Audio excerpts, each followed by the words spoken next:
get it back on the scoreboard for you.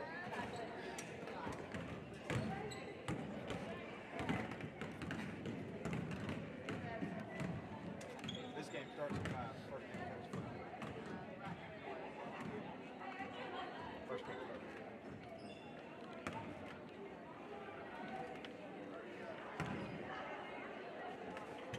It's not like a new match. Like, Hey. Kurt. Thanks, Austin.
in the audio for me. I'm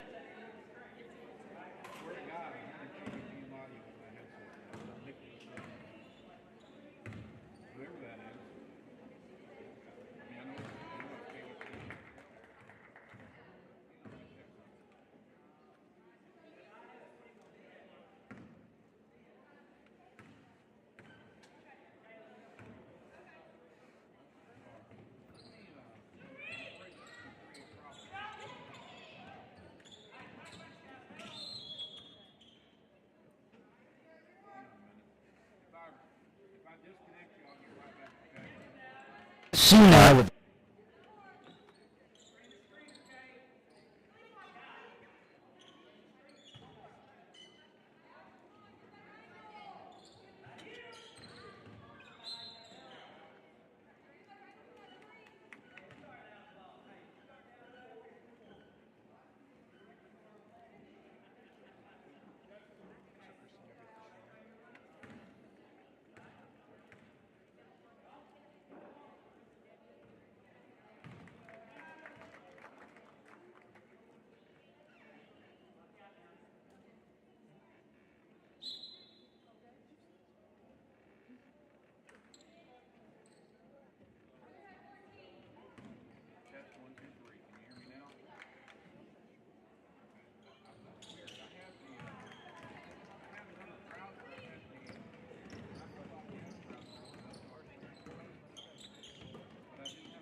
I thought I was connected with you on.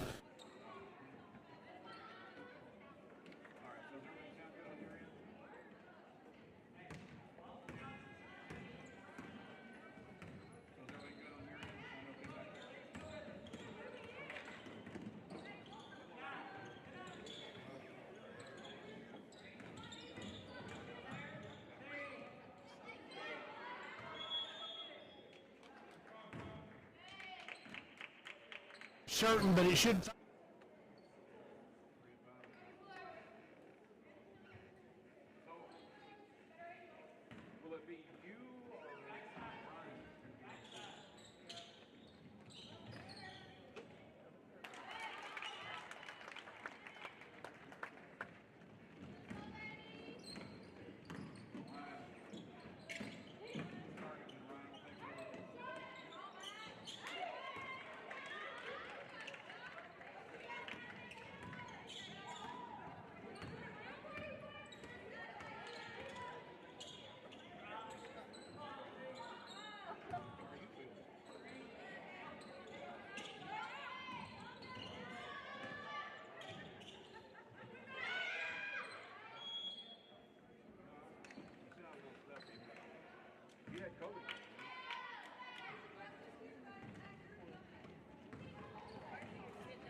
but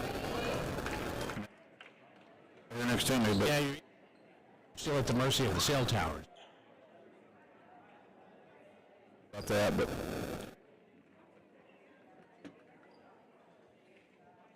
right, for this, Kristen, you can zoom in on all of it. Now we'll go all the way in. Now. Taylor, Yeah. will you be able to test our audio pretty soon? Test 1, 2, 3, 4, 5. We should be hearing some return audio from the. Yours is very blown. What? Very blown. Very long? Blown. Turn my signal down a little bit. The one that you plug me into, yeah. Turn me down just a little bit.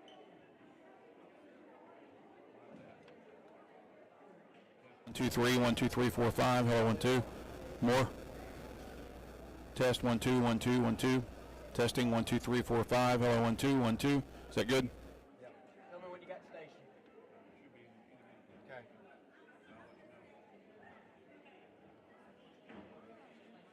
How about now? Hold on just a second. Presented by Jessica's Bridal. Scotty, we're all good on this end, man. Your audio and Taylor's audio level is good, so for the moment we're golden.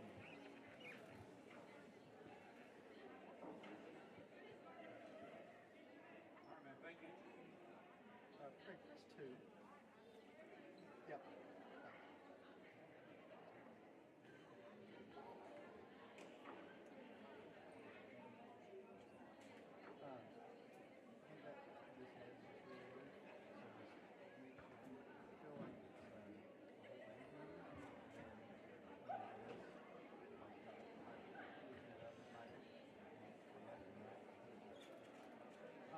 I texted the people tonight. Okay. I think hopefully you got it. I don't know. It's horrible service today.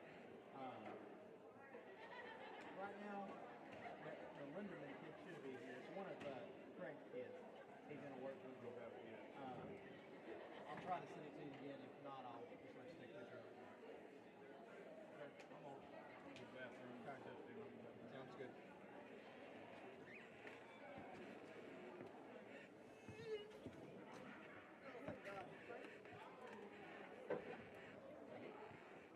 In 2 minutes. Oh, no, that's the. Is that the? Or is that the? That might be the timer for the timeout, isn't it? I don't know. Thank you.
That means we'll probably.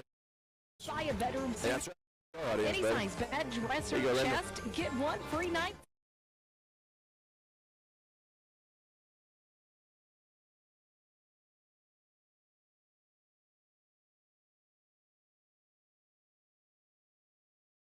How about that? The Farville Test Curve, 1, the 2. Is that Uptown good? Shopping Center.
crazy about the outcome of the game that night, but from that, it was a fun night. No doubt about it, and I think this is a fun rivalry. It's a good crosstown rivalry, and the kids know each other off the floor. I'm looking forward to a great night of basketball tonight. Well, we've got 2 games set for you, starting with the girls' game here in just a few minutes. That'll be followed by a highly anticipated boys matchup as well from 2 teams that are playing pretty good basketball right now, and the crowd continuing to file in. Crowd right now, Craig, is a little bit smaller than I anticipated, but I think the weather is keeping some folks from home, but it has picked up considerably here in the last 5 minutes, so I think maybe by the time the boys' game tips off, we'll have a pretty good-sized crowd in here this evening. Well, I've always heard no matter how good of a life you live, the attendance at your funeral will be dictated by the weather.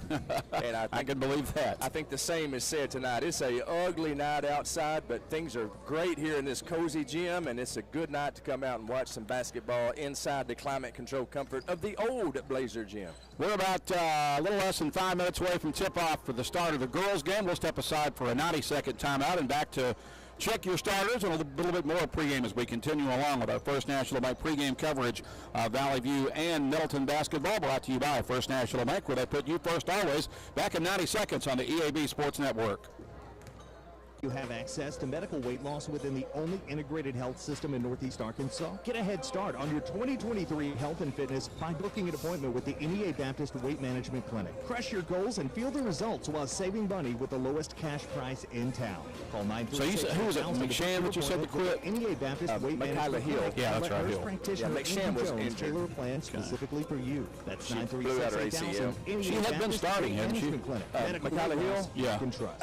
She got a few starts. Kind of, I remember she started at least once in the NEA. Kind of the main one off the bench. You know, that's a big loss to her. She's a good player. And, you know, got a lot of minutes. What'd she get mad about, Andrew? I don't know. I don't know. That's cool. Coach Hawkins said it was kind of a combination, her and her First National Bank. Yeah, I got you. Valid as of November 17, 2022. Rate subject to change. Valid at all Don't locations. know. $1,000 minimum to open. Penalty for early withdrawal. Member FDIC, equal housing lender. Get huge savings now But at that's every gonna Cavanaugh hurt us. dealership. Cavanaugh has some Losing great McShann really hurts us. She was kind of our Well, we lost Wingfield. That's what I heard. She's our best athlete. That's what I heard. Still under Focusing on factory warranty. softball. We have every model, so you're sure to find the You vehicle. said we need to bring your mic up a little Cavanaugh, bit. every new and used purchase comes with 1 year free maintenance. Plus, we buy cars. Bring a vehicle, get a check. Come see us Red Wolf today Mark at in the one of our house. Of dealerships course, or one of the go first to people here. CavanaughCars.com. We welcome you back to Blazer Gym. Randy Myers along with Craig Miller in the NEA Baptist broadcast position. NEA Baptist, healthcare for the next century. We are rapidly approaching tip-off here for Valley View and Nettleton, this 5A East Conference girls game, the first of 2 on a doubleheader night. As we take a little closer look at these ball clubs for Valley View, here are the projected starters for Angie Ellis's ball club. Mallory Welch, the 5'5 junior, will start at 1 guard spot. She is averaging 3.5 points per game. Evie Smith will start at the point. She's a 5'5 junior guard, averaging 7 points per game. Annika Wilbanks expected to start at the post tonight, the 6-foot sophomore, coming off a 12-point performance, a new career for High in the loss at Searcy on Tuesday. She's averaging 2.2 points per game. Morgan Weaver, the 6'1 senior, is Valley View's leading scorer, averaging 14.6 points per game.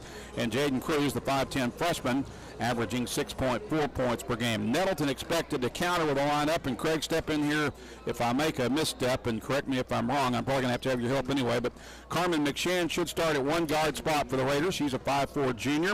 Should be joined in the backcourt by Akaria James, a 5'5 senior. Did I pronounce her name right? Akira, okay. James. I was close. Yes. I was close. The forwards for Nettleton will be Mackenzie Williams, a 5'11 junior, and the post is Donna Douglas, a 6-foot junior. Who is the other guard? Who do you expect that to be? I know because you guys have had some attrition with the loss of Michaela Hill over the weekend. Yeah, Aubrey Butler. Okay. Aubrey Butler will definitely be started, and Kyla Williams. Kyla Williams will get to start.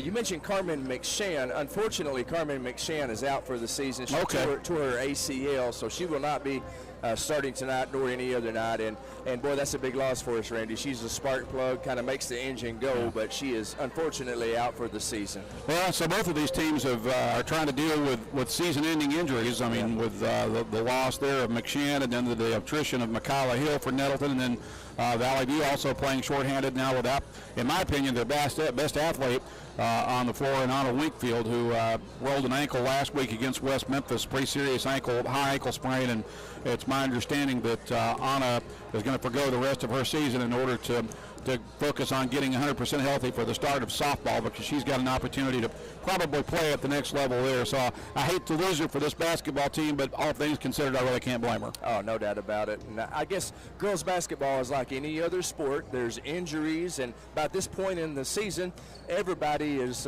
bit a little bit by the injury bug. Both of these teams have been bit significantly hard, it sounds like. They've apparently put some more time on the clock. That's what they did.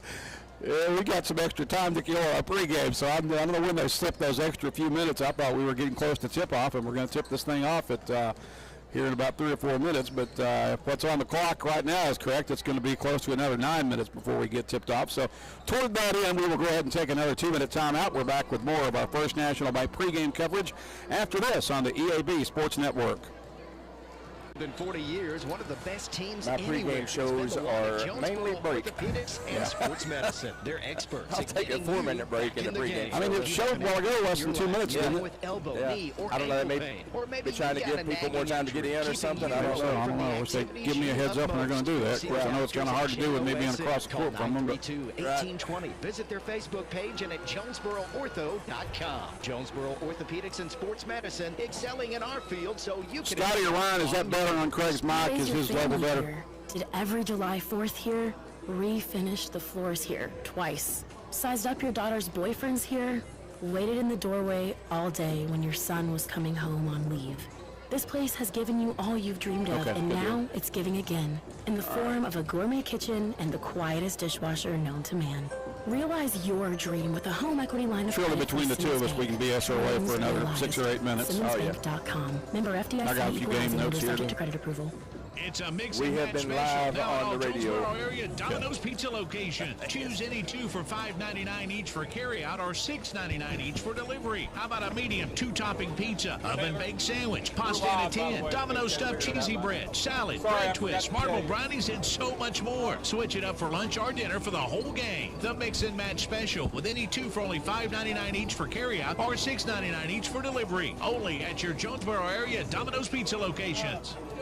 Farmers and Merchants Bank announces the lobby of our new branch in Jonesboro is now open. The drive-thru is an MVP center with live video tellers 7 to 7 weekdays and 9 till noon on Saturdays. Every mic's a live mic. To our beautiful bank on Highland, you can also visit our new branch at the corner of Southwest Drive and Parker. More MVPs, more ATMs, more me banking at Farmers and Merchants Bank, member FDIC.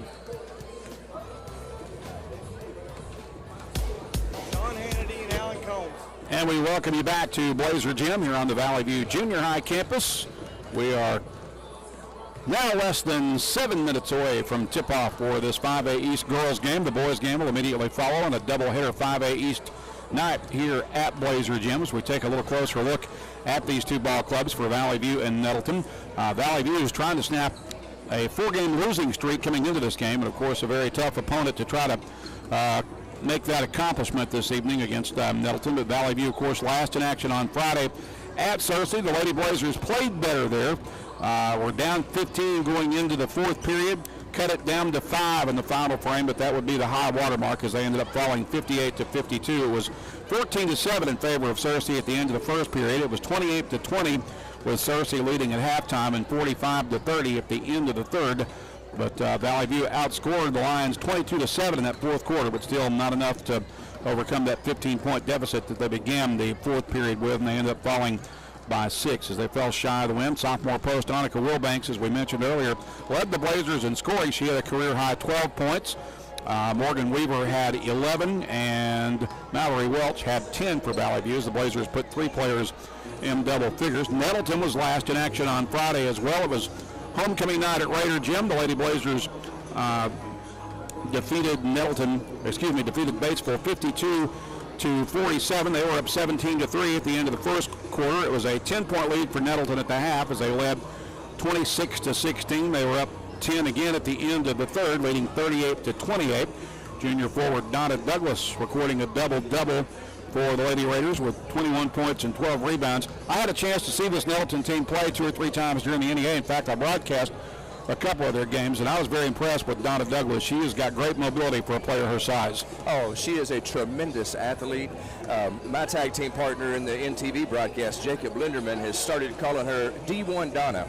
And she has D1 offers, not in basketball, but in track. Really? She is a state champion shot putter. I can see that. And just is a great athlete, and man, she had a career night Friday night against Batesville. Like you said, double-double, was scoring at will under the basket and grabbing rebounds out of the sky like she was Dennis Rodman. I mean, she really imposed her will upon the Lady Pioneers, and she's joined there in the paint by another extremely good post player, Mackenzie Williams. Right, it's kind of a Twin Towers combination there for the Raiders. You know, that's what I called them, but Mackenzie Williams told me at lunch she didn't really like to be called the Twin Towers, so I've stopped calling them the Twin Towers. Both of them are about 6 foot tall. Both of them are very strong post players, and I would say right now with the injury of Carmen McShann, that's probably the strength of this team is our post play.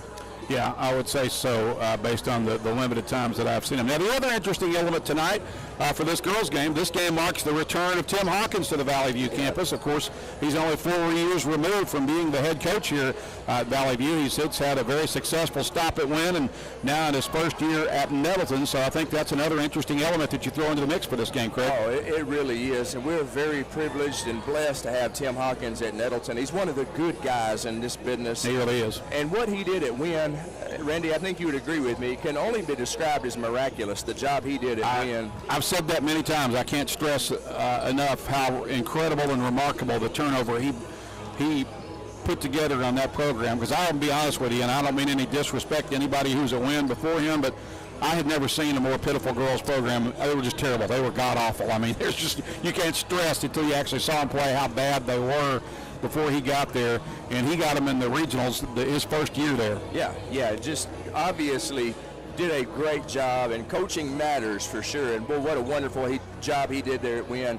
And the girls at Nettleton love him. They're playing hard for him, and we're just, like I said, we're just very blessed to have Tim Hawkins at Nettleton. And you kind of wonder what's his emotions like tonight. Yeah. I see him down there on the bench, even though I don't guess he ever coached in this particular building. You know, I was trying to remember. I think he may have a little bit at the start of his career here. I don't remember exactly when he started, because it was prior to my time as the beginning as the voice of the Blazers. I started to do Valley View games in 2014, but I think he actually probably began his Valley View career in this gym. I'm not 100%, I could be wrong about that, but I think he probably coached in here for a year or two before they moved across campus to the new senior high campus and the new arena.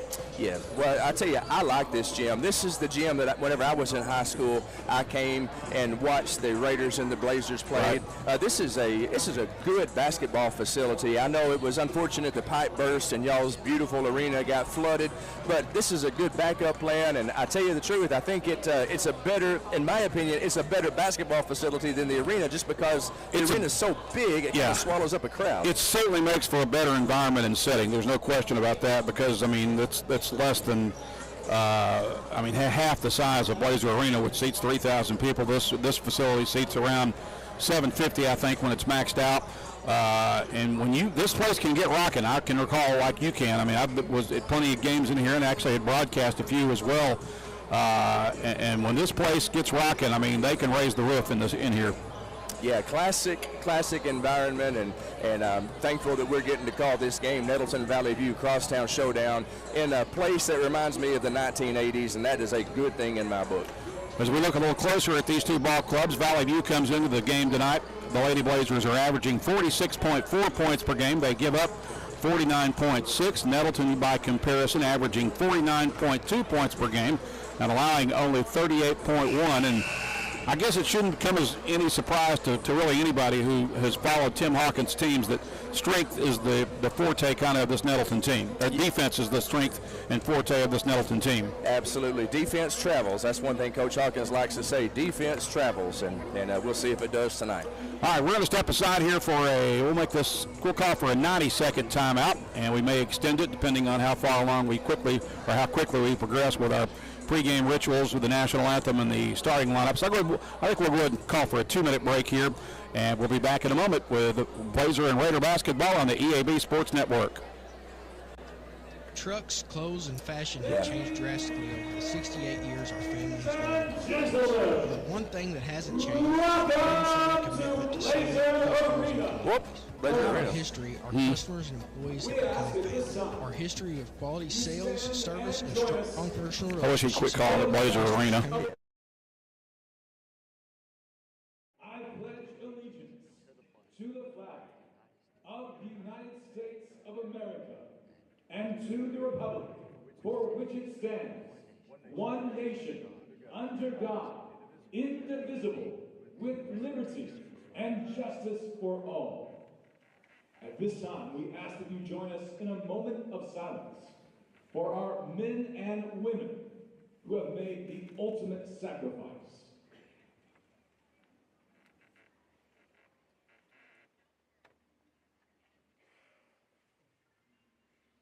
Thank you.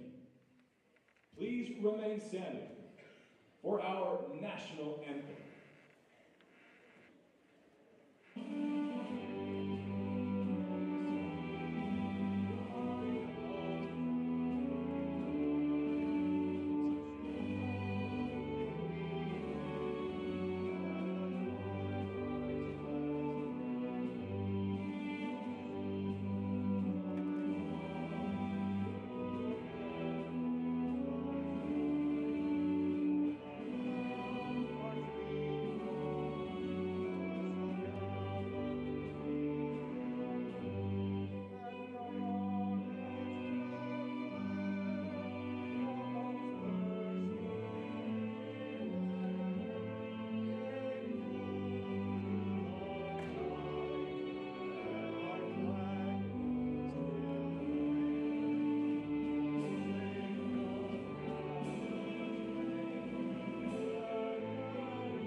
For 10 years, Arkansas Children's Hospital Jonesboro Clinic has delivered the highest quality pediatric care. Whether it's a follow-up visit for a heart condition or genetic screening for a baby on the way, we're right here in town. Our team's kids of Northeast Arkansas, so you don't have to hop on the highway for expert care. We wake up every day ready to make kids better today and healthier tomorrow. Visit archildrens.org/NEA. We welcome you back to Blazer Gym on the Valley View campus. Randy Myers along with Craig Miller under the headset and in the NEA Baptist broadcast position as we wrap up our pregame coverage here for Blazer basketball, brought to you by First National Bank, where they put you first always. It's Valley View and Nettleton once again renewing their crosstown rivalry tonight with this 5A East doubleheader. Girls game just moments away from tip-off as soon as we complete the introduction of the starting lineups for Valley View. Craig, the crowd continuing to file in.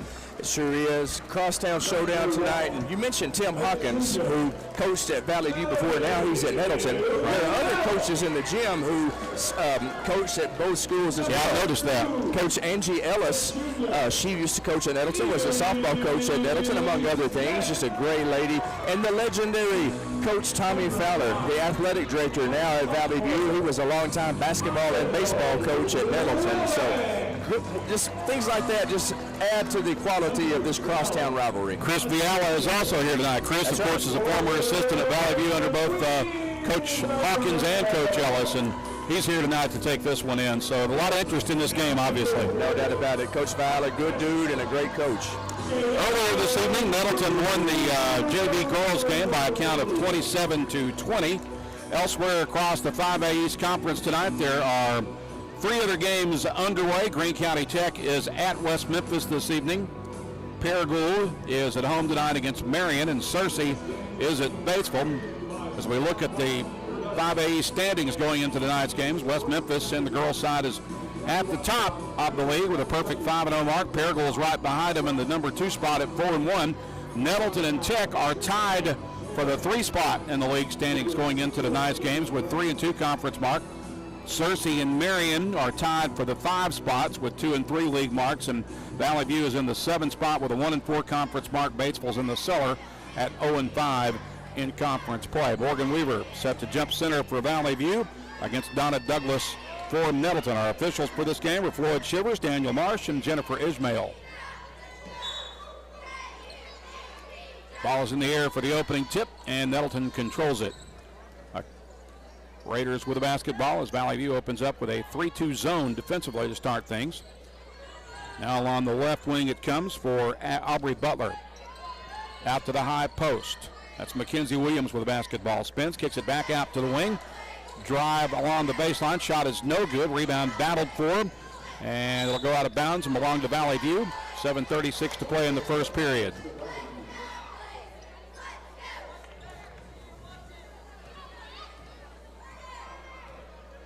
Evie Smith will walk it ahead for the Blazers across midcourt. I don't believe that's the officiating crew out there right now that was originally assigned to this game, but nonetheless, Valley View the basketball. Smith with it on the right wing against man-to-man defense for Nettleton. Feeds it inside to Weaver. She cuts to the basket and missed the layup, but drew the foul. She'll be at the line to shoot two. Good drive there by Weaver. That young lady's got good height on her. Foul was charged to Donna Douglas for Nettleton. It's the first foul of the basketball game, putting Weaver at the line to shoot two. The first one's good for the 6'1 senior. You know, we mentioned coaches have been at both places. Annika's father, Coach Wilbanks, Gunnar Wilbanks, has been at both. Right. He, of course, is now the defensive coordinator for the Blazers. Yep. Good man. Nettleton back the other way with the basketball comes Akira James. Swings it along the right wing. Man-to-man defense this time for Valley View. Now on the left wing. Three on the way from straight away. That's up and good for Nettleton by Aubrey Butler to get the Raiders on the board. They lead at 3-2. College level 3 right there. She was well beyond the arc at the top of the key. Evie Smith cautiously crosses midcourt with it. We've got a stop and play and apparently a shot clock issue perhaps as they're discussing at the scorers table. And you know, this is the first year that the shot clock has been in play in 5A, and Randy, I personally like it a lot. I'm a fan of it. I like it so far. Have you seen it change the game very much? No, I really haven't. I've been a little bit surprised. I thought it would factor in a little bit more, but really it hasn't. Not much at all.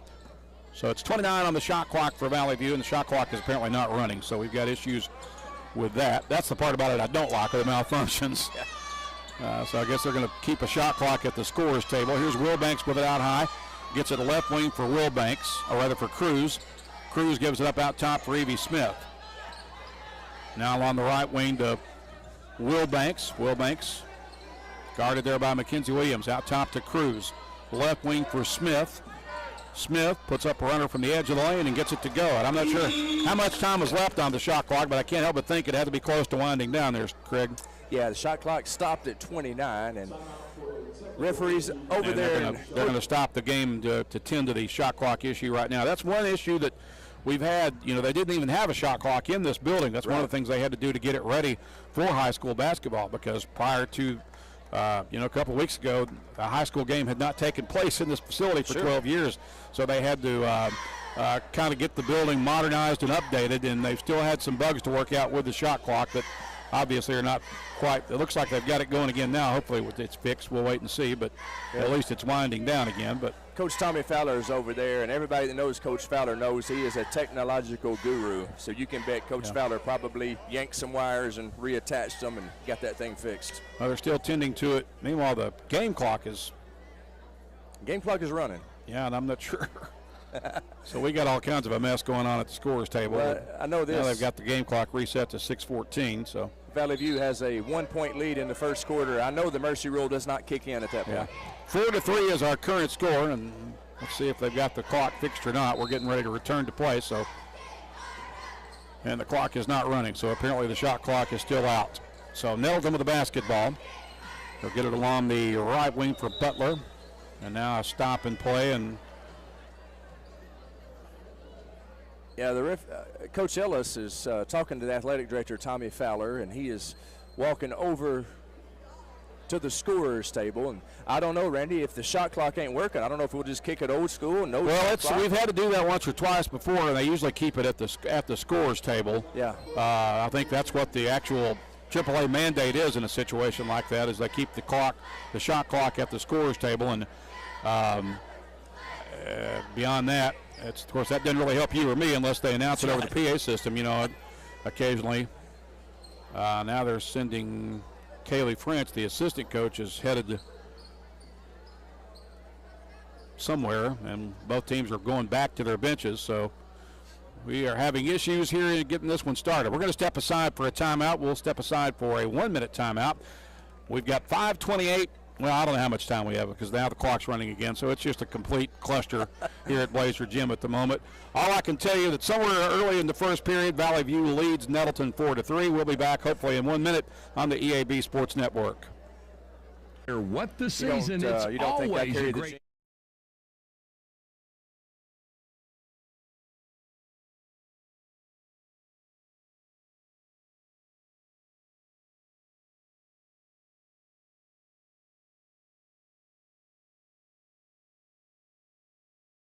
All that has to happen. So that's going to take a while to set up, I bet. And enjoy it. Happy winging from Wings to Go. You love your truck. And Plaza Nothing Tire easy, is it? Here to help you make it even better with custom wheels. Coach Manchester's down there helping fix things too. Of light truck tires, ATs, mud tires, and RTs up to 35s and bigger. Plaza Tire Service has the tires you want in stock today, and we'll help you select a great combination that gets your truck exactly the way you want it. In Jonesboro and South Caraway, and now at our newest location on East Johnson Avenue. Biggest selection, the best service, and the lowest prices on light truck tires are at Plaza Tire Service. We welcome you back to Blazer Gym, where we're still trying to get the shot clock issue fixed. Here's an update on that. They have rolled out portable shot clocks. They're now set up on each end of the floor. I'm not sure how long it'll take to get those synced up because they look like they're wireless shot clocks. And I think these are brand new. Because this is the first I've ever seen of these, Craig. So they must have just purchased these, and it's probably a good thing they did because obviously they need them tonight. Yeah, that was a good purchase there for sure by athletic director Tommy Fowler, and hopefully they can get it synced up and rolling pretty quick. It looks like all of the lights on the things work anyway. Yeah. Which is more than we can say about these old scoreboards. I don't know how old these scoreboards are. I mean, this building is 48 years old. It was built in 1975. I know these are not the original scoreboards, but I think obviously they go back to the last time that Valley View High School was still using this as its main facility. So these scoreboards are probably at least 20 years old, I'm thinking, and you can tell it. I mean, we got some bulbs that have burned out in a lot of places. The foul board on the main scoreboard down here on one side does not work, and so it's there have been a lot of challenges obviously that have come with this temporary move from the arena to the gym. I can imagine. One thing I try to teach my students, Randy, is when you're out on a video shoot, you got to improvise, adapt, and overcome because Murphy's Law always in effect. Anything that can go wrong probably will go wrong. Especially if it's technically related. That's right. That is right. So to err is human. To really screw things up requires technology. I can believe that. No doubt. It's wonderful when it works, but when it doesn't, it is a heck of a headache and a nightmare. That's right. That's right. I know they're doing their best, and shout out to Valley View for having those portable ones, and that'll, from a broadcasting perspective, that's a huge thing. We'll be able to see how, and for the players' perspective as well, because they undoubtedly often they look up and see how much time is on the shot clock. Yeah, there's no doubt. Yeah, I think it's going to be a bit of an adjustment period for them, to know they've got to disregard those clocks that are at the top of the backboard and look over into the corners. It's going to change their eye level for sure. Yeah, that's going to make it a little tougher because it's pretty handy having that shot clock right there on top of the backboard. But nonetheless, these portable shot clocks in the corner beat not having any at all. So that's exactly right. That is exactly right. And this is, this is going to bring out communication. I mean, these teams are going to have to. Both of these teams are going to have to communicate, with their teammates a lot tonight with the shot clocks, with this issue that we're having because of the shot clock issue. So, a lot of teams do that. Some teams obviously do that better than others. The team that maybe communicates the best might have a little bit of an edge in that regard tonight. Makes sense. Makes sense for sure. Looks like they're calling the girls back out on the court now, so maybe play will be underway here very shortly. All right, here's our situation. 6:04 is what's currently on the clock. with Valley View leading Nettleton 4-3. We're early in the first period. And Nettleton has the ball as we resume play. Bringing it up the floor is Akira James. She'll cross midcourt with it. Get it along the right wing for Butler. Now the bounce pass down low to Williams. Kick it out left wing for James. Feed it inside. Ball deflected by Cruz. They get it back. Put a shot up off the glass. That's no good. The rebound putback is no good. Nettleton with another offensive board, and this time the putback by Donna Douglas is good to put the Raiders back on top, and Nettleton all over the offensive glass there.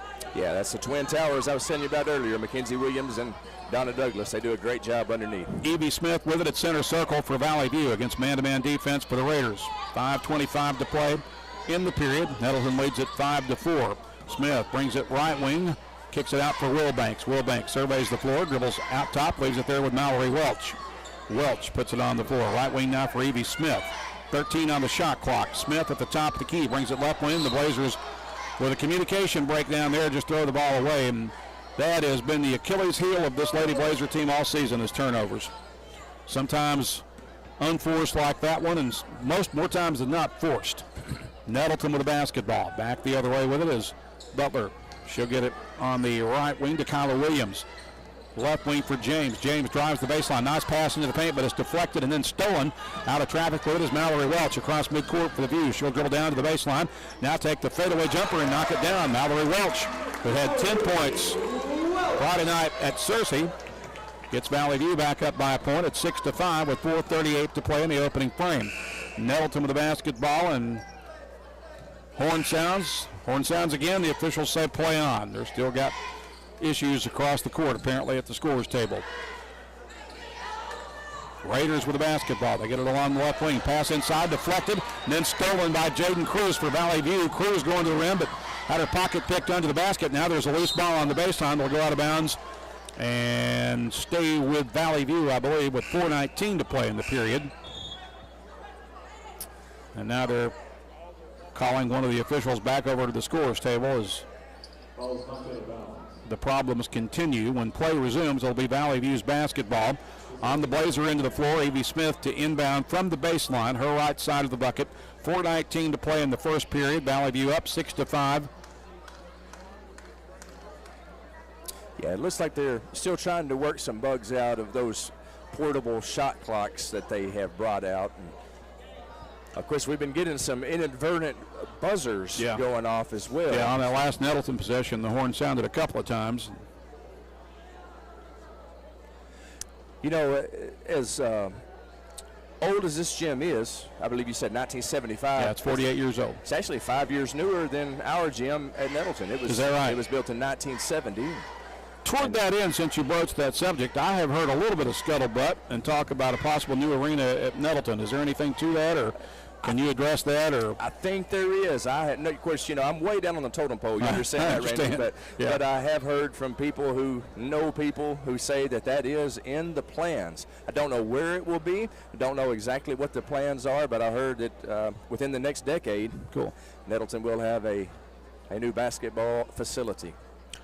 So we're still getting the bugs worked out for this one. Hopefully they're fixed. Right now the shot clock showing Valley View with 28 seconds left in this possession as Evie Smith gets set to trigger the inbounds pass from the baseline. Gets it in for Wilbanks. Wilbanks' shot is blocked and recovered by Nettleton. Out of traffic with it come the Raiders. With it on the right wing is Kyla Williams. Now on the left wing for Butler. Feed it into the paint for Douglas. Catch and shoot. Score off the glass. Well, she did that well. Yep. Led with the left hand, able to make the catch in traffic and the kiss off the glass. Nettleton's back up by one. It's 7-6. Here's Smith with it at center circle. Brings it right wing for Cruz for Valley View. Cruz with the basketball, looking inside. Feeds it to Weaver at the high post. Down at the elbow, feeds it left wing for Evie Smith. 16 on the shot clock as Smith drives the lane. Misses off the glass. Wilbanks' rebound putback is blocked. Smith puts it back up. That's no good. Weaver with a rebound. That put up no good. Here's Cruz. She'll try it. She misses but gets fouled. And will be at the line to shoot two with 3:33 to play in the period. Give credit to the Lady Blazers. They grabbed about 3 or 4 straight offensive rebounds right there. That's got to make Coach Ellis very happy with her team. Foul is on Donna Douglas. That is the second foul of the game and the second personal on Douglas as Jaden Cruz, the freshman for the Blazers, shooting two here, misses the first free throw. Substitutions for Nettleton as Allie Linderman, a 5'6" senior, checks in. And also Kiara Brown checking in for Nettleton. Here's Jaden Cruz, second free throw. She missed them both, and Nettleton's got the rebound. Then Cruz steals it under the basket, gets it out for Wilbanks. Wilbanks will feed it to Welch, right wing to Cruz. Fresh shot clock for Valley View. Out top to Smith on the reset between the circles. Guarded there in man-to-man defense. Brings it left wing for Mallory Welch. Welch looking inside. Feeds it to Weaver. Weaver with a running hook shot in the lane. She gets it to go. First field goal of the game for Morgan Weaver. She's got 4. Valley View's back up by 1. It's 8-7 with 3:05 to play. And what thus far has been a troubled first quarter from the technical point of view anyway. Here's Nettleton with it down low on the baseline. They get it back out onto the wing. 3 ball is off the back iron, and now Valley View's got the rebound as Welch grabs it. She'll push it out for Evie Smith, and she'll bring it across midcourt, left wing for Welch. Back out top to Smith, to Cruz at the high post. Cruz with a dribble to the left side of the lane, finds Welch in the corner. 3 ball rims out. Cruz with the offensive board. She'll go back up with it. Missed it. Wilbanks offensive rebound. Put back, counted, and the foul. She'll be at the line to shoot one. Strong putback there by Annika Wilbanks. And she'll be at the line after the foul on Mackenzie Williams, her first, third team foul. And Wilbanks makes the free throw. She's got 3. And Nettleton will take a timeout. 2:35 to play in the first period as Valley View extends its lead to 4. It's 11-7. We're back in 30 seconds on the EAB Sports Network. When you bank at First Security, you're choosing better for yourself and fellow Arkansans. Better service from friendly professionals who really invest in your goals. Yeah. Better solutions with convenient tools. She wasn't able to play much early in the season because of the shoulder injury. Support for the in fact, she missed like about the first 7 or 8 games, I think. Communities that matter to us all. Because finding your better at First Security makes Arkansas better too. First Security. Bank better. Member FDIC. We are back at Blazer Gym. 2:35 remaining first period. Valley View leading Nettleton 11-7, leading to our first time out of the game, taken by Tim Hawkins and the Lady Raiders. Nettleton with the ball as we return to play as Akira James brings it across midcourt. She'll bring it along the left wing. Now back over to James. High on the right wing for Linderman. She'll let go of a 3 off the catch. That's no good. They get the offensive rebound, and they whistle and foul against Valley View on the floor, apparently.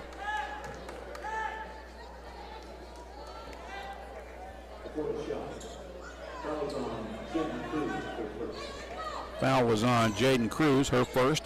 Nettleton with the inbound. Here's James with it. Gets it along the left wing. Back out high for James. She'll get to the top of the key. Now they'll run her down the right side of the lane. Gets it right wing for Linderman. Her 3 ball rattles out. No good. They get the offensive rebound. And the putback off the glass is no good. And Wilbanks takes the rebound for Valley View. She'll clear it out for Evie Smith. Smith will cross midcourt with it. Slowly approach the top of the key. Met in man-to-man defense there. Brings it left wing to Mallory Welch. Welch guarded by Linderman. Man defense. Here's Wilbanks with it at the elbow. Kicks it out for Cruz, top of the key. Right wing for Smith with 13 on the shot clock. Smith feeds it into Weaver. Weaver dribbles down to the baseline, trying to wrap around the defender. Dishes for Cruz. Gets to the rim with the left hand and missed it. Nettleton's got the board. Blazers got a good look, but the shot wouldn't fall. Here's Akira James in transition. Brings it along the left wing for Nettleton for Williams. Back inside now on the baseline, underneath. And a hook shot is no good by Williams. Gets her own rebound, puts it back up, missed that one. And Jaden Cruz clears the glass for Valley View. Evie Smith back up the floor with it over the right side. Gets it out top for Weaver. She'll let go of a 3, and she airmails that one out of bounds. Wilbanks trying to save it, but unable to get there in time, and Nettleton will get it back with 1:07 to play. In the opening period, Valley View leads Nettleton 11-7. Akira James works it up the floor for the Raiders. Gets it across midcourt. Brings it left wing for Akira Williams. Back out top now on the right wing for James. James feeds it left wing for Linderman. Back out top now for Brown. Bounce pass to Akira James. Back out top. Dribble to the right wing. Outside, long 3 on the way from the wing. That misses everything, and Linderman unable to make the save on that end of the floor for Nettleton. So it's back-to-back air balls on those last 2 possessions for each team. And Mallory Welch will inbound for Valley View with 37 seconds to play in the first period. Blazers leading 11-7 as Morgan Weaver will walk it ahead for the blue and gold. Gets to the top of the key. Picked up there in man-to-man defense. Goes left wing for Mallory Welch. Welch guarded by Linderman. Out top for Cruz. Cruz surveys the floor, flips it back to Welch. She'll go off the screen to the elbow.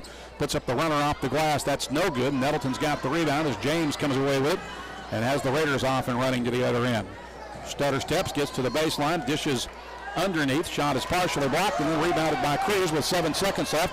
Here's Valley View in transition back the other way. Welch with the basketball. She'll fire the 12-footer. That's no good. Rebound put back by Wilbanks is no good at the horn.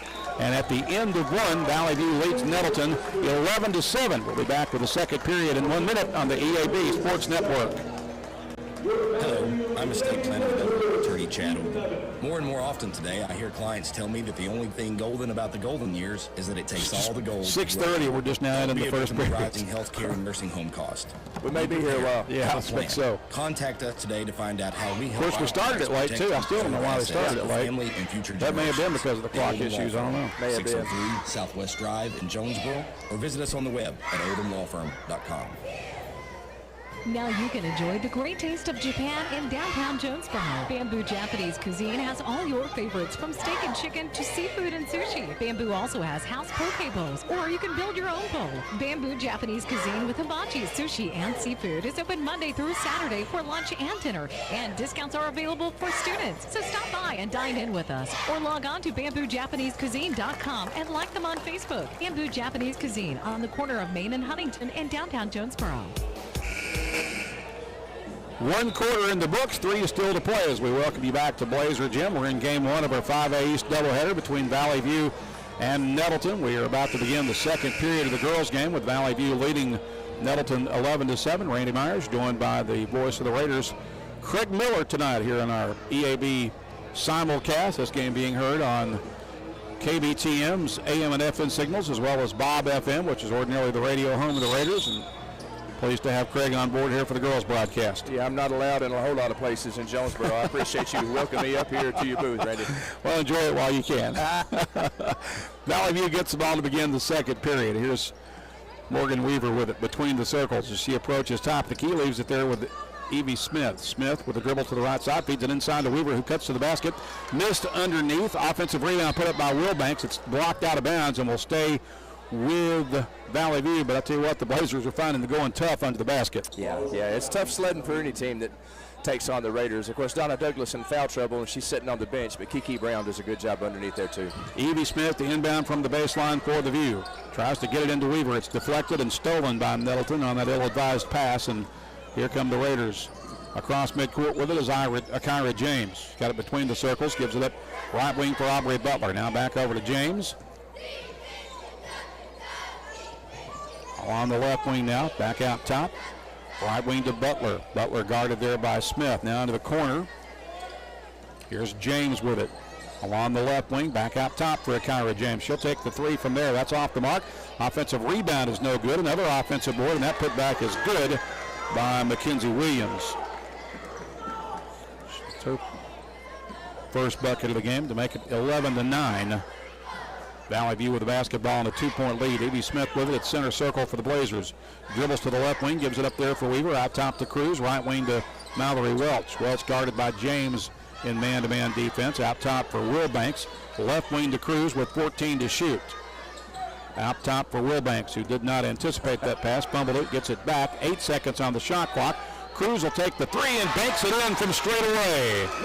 I'm not sure that's how it was drawn up, but the Blazers will take it. As they say, the bank was open.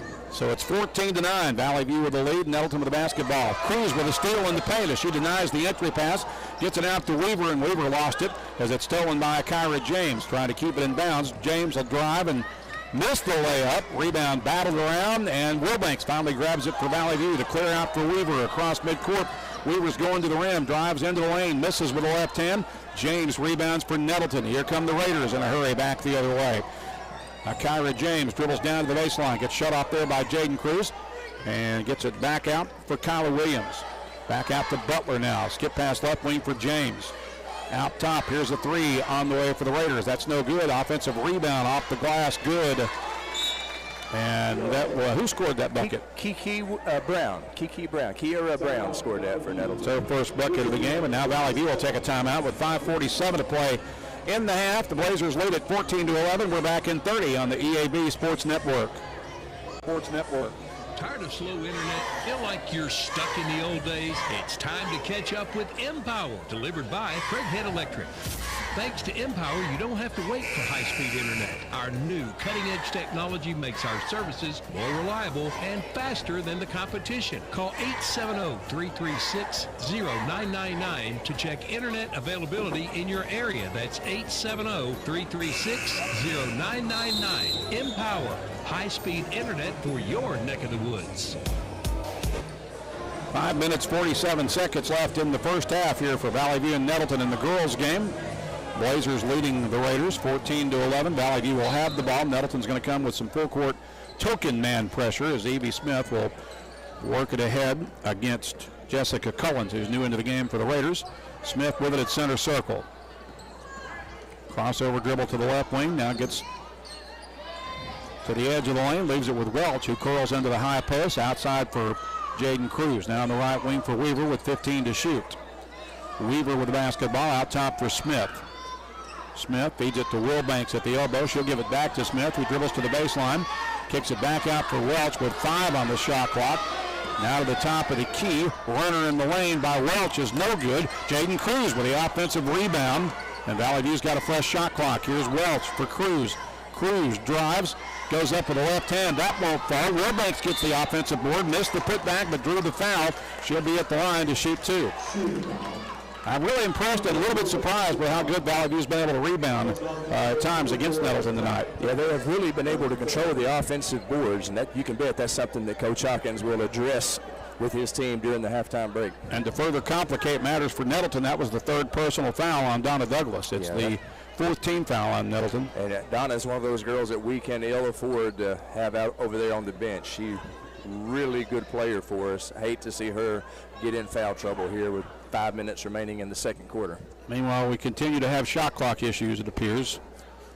That's why they have not allowed Monica Wilbanks. Now they're finally giving her the basketball, and she'll get to shoot a free throw. So hopefully whatever was wrong is fixed as Wilbanks gets the roll on the first free throw. She's got 4 points to lead Valley View along with Morgan Weaver. Substitution for Nettleton. Douglas will head back to the bench. She is replaced by Kiara Brown for Nettleton. And we got a lane violation there as I think Jaden Cruz stepped into the lane a little too quickly. So that'll nullify his second made free throw by Wilbanks. No basket. And it's 15-11, a 4-point lead for Valley View. Nettleton with the basketball, left wing for Linderman. Down low to Williams, out top for James. She passes up the 3, now she gets it back. Left wing to Linderman. Right wing, James drives into the lane, gets to the rim, missed it.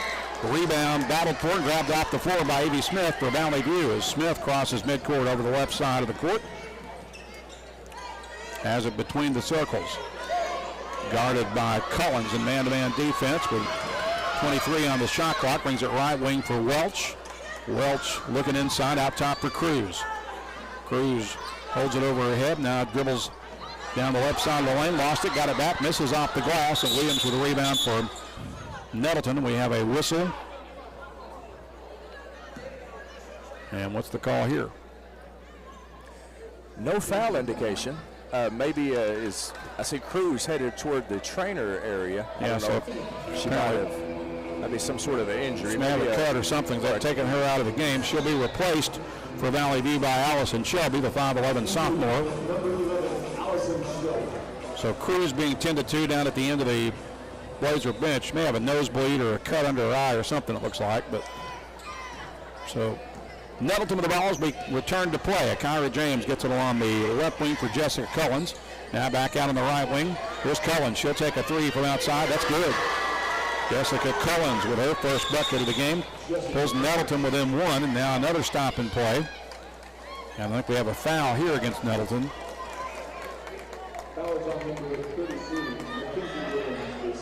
Foul is on Mackenzie Williams, her second, and the 15th foul on Nettleton unofficially. Here's Weaver with it across midcourt for the Blazers.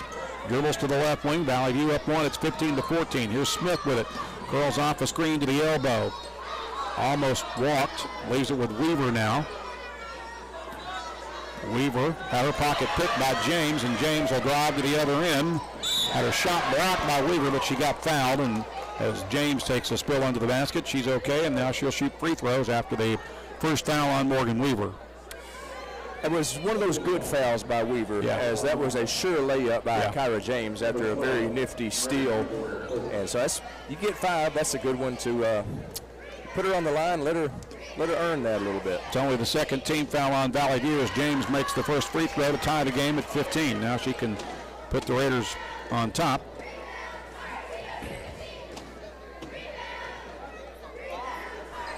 And she does so with 2 made free throws.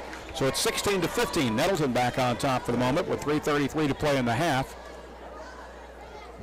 Mallory Welch inbounds for Evie Smith against token full court pressure. Smith across midcourt over the right side.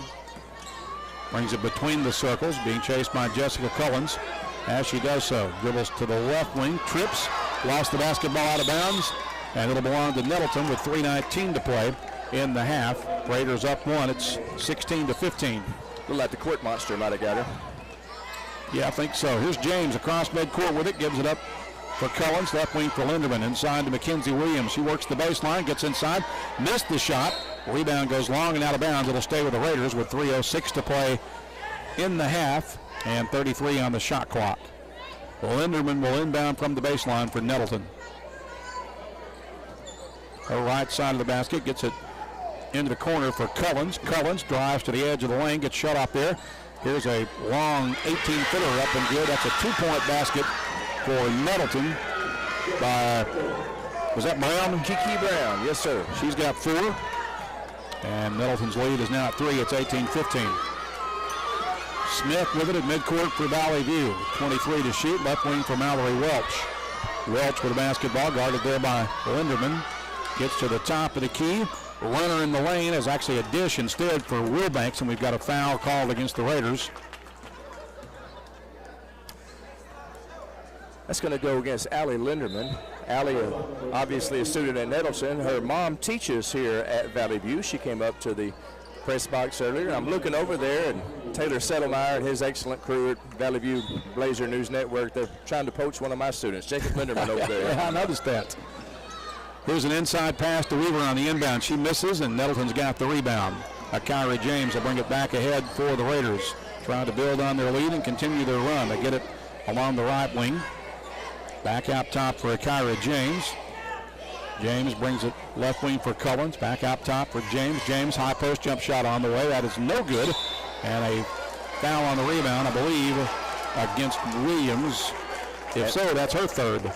Yeah, so both of our excellent post players, the girls I refer to as the Twin Towers, in foul trouble here. Well, the board shows that as only her 2nd. I've got it as 3, but we'll go with the board. So we'll say that's her 2nd foul. It's the 16th foul on Nettleton as Evie Smith crosses midcourt with it for the View. Has it at center circle, working against Cullens. Crossover dribble to the left wing, give it up there for Wilbanks. Wilbanks feeds it to Shelby. Shelby with a pass, nice pass inside for Weaver, but she blew the way up, and Nettleton's got the rebound, and now retaliatory foul, I believe, on Shelby. We'll double check that.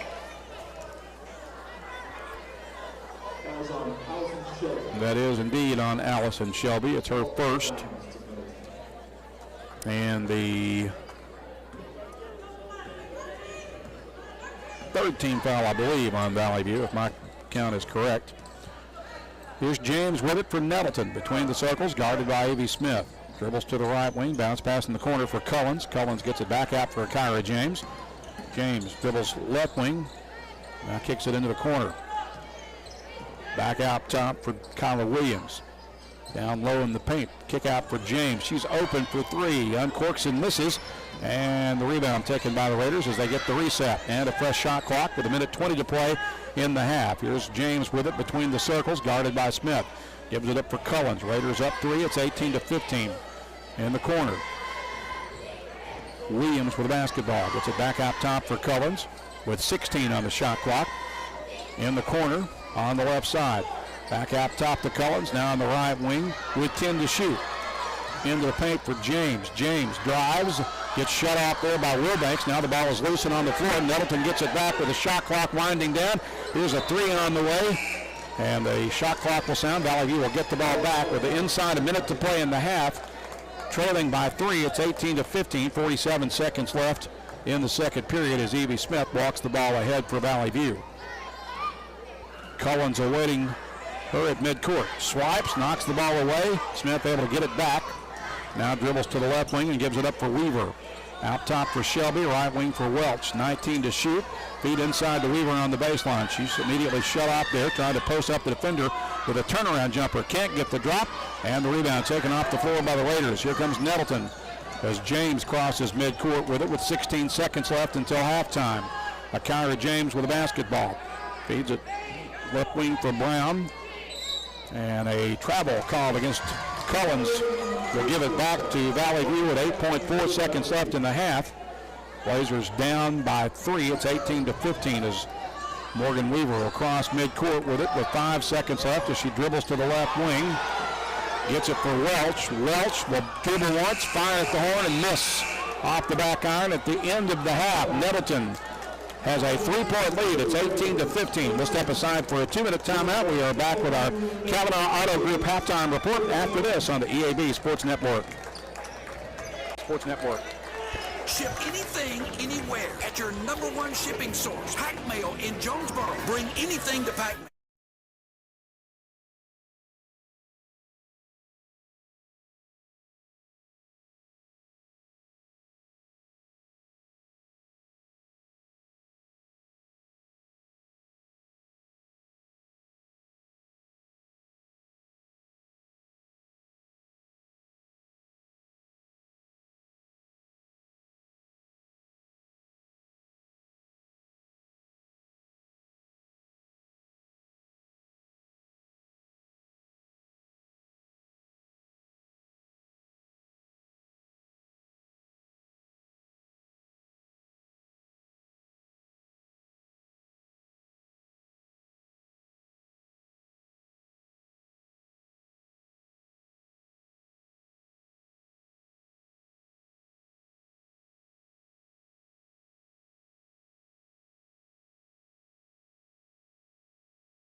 Well, Craig, it was an 11-7 lead, a 4-point advantage for Valley View at the end of the first period, but Nettleton able to close out the half with a bit of a run to take a 3-point lead here at the break in what thus far has been a very closely contested game. Yeah, no doubt about it. And as you mentioned earlier, Randy, I've been very impressed with the play around the rim, especially on the offensive boards by the Lady Blazers. They have a tough task going up against Nettleton's Twin Towers, Donna Douglas and Mackenzie Williams, but so far I would say the Lady Blazers, they have definitely given it a good shot. They have held their own in the rebounding battle. They've had trouble getting shots inside the fall, and that, of course, is because of that Twin Tower presence that you mentioned of Donna Douglas and Mackenzie Williams. Of course, we also, as you mentioned, Donna Douglas has had to sit quite a bit of the first half as she picked up 3 fouls, so that's a situation that we'll certainly keep an eye on as we begin the second half. And Mackenzie Williams also has 2 fouls, so a little bit of a foul trouble for Nettleton's bigs here at the break.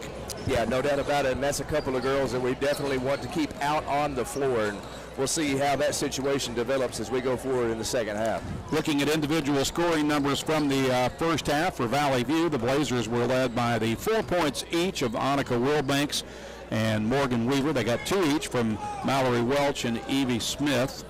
Jaden Cruz with 3 first-half points for Valley View. Also for the Blazers, Allison Shelby played off the bench but did not score, as Angie Ellis kept her first-half rotation a lot smaller tonight than she has at any point up to this season, only playing about 6 or 7 players in that first half. For Nettleton, the Raiders were led in the first half with 4 points each from Kiara Brown and Donna Douglas. 2 points from Mackenzie Williams at the break. Aubrey Butler has 3. Kyra James has 2 also for Nettleton. Allie Linderman and Kyla Williams played in the first half but did not scratch. Raiders lead it 18-15 here as we continue along with our Kavanaugh Auto Group halftime report. We'll take a 2-minute timeout and back with more from Blazer Gym in a moment on the EAB Sports Network. 25 years of memories, 25 years of smiles, opportunities, and friends. 25 years of community. Because of you, we've forged long-lasting partnerships that have made our communities better. We can all agree that a lot has changed in 25 years, but our promise to always be a true community bank remains the same. Our roots run deep. Our commitment to you runs deeper. We're celebrating 25 years of First Community Bank, and the best is yet to come. Member FDIC, equal opportunity lender. Your medical needs are personal, and the way you manage those needs should be personal as well. The team at Southern Home Healthcare is local, knowledgeable, and courteous, giving you the customized care you and your family deserve. Is that him in the black sweats there? The on-staff respiratory therapists at Southern Home I think since he transferred his semester, I don't think he can. And you can sleep better he'll be a good with the hand help for you of their next year. CPAP and BiPAP therapy. Plus, pretty good treat your minutes for us. strains, and pain with the help of Southern Home Healthcare's high-quality bracing devices. Go online to southernhomehealthjonesboro.com. Did you know you have access to medical weight loss within the only integrated health system in Northeast? Well, I wish we had Huff tonight. We're going to need him. 2023 health and fitness by looking at a appointment with the NEA Baptist That's him Management in the black coat there right under the basket. He's got a shoulder injury, so he's out.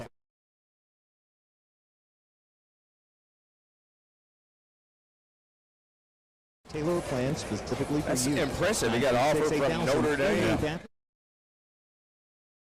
He's a former Nettleton student. Savings anywhere at First National Bank. For limited time only, a 13-month TD special with 4.03 annual percentage yield. You can visit fnbank.net/specials to lock in your rate today. Also available by visiting any of our 23 locations in Arkansas and Tennessee. 13 months, 4.03 APY at First National Bank. Offer valid as of November 17, 2022. Rate subject to change. Valid at all locations. $1,000 minimum to open. Penalty for early withdrawal. Ready for our brother. Housing lender. Ready for our.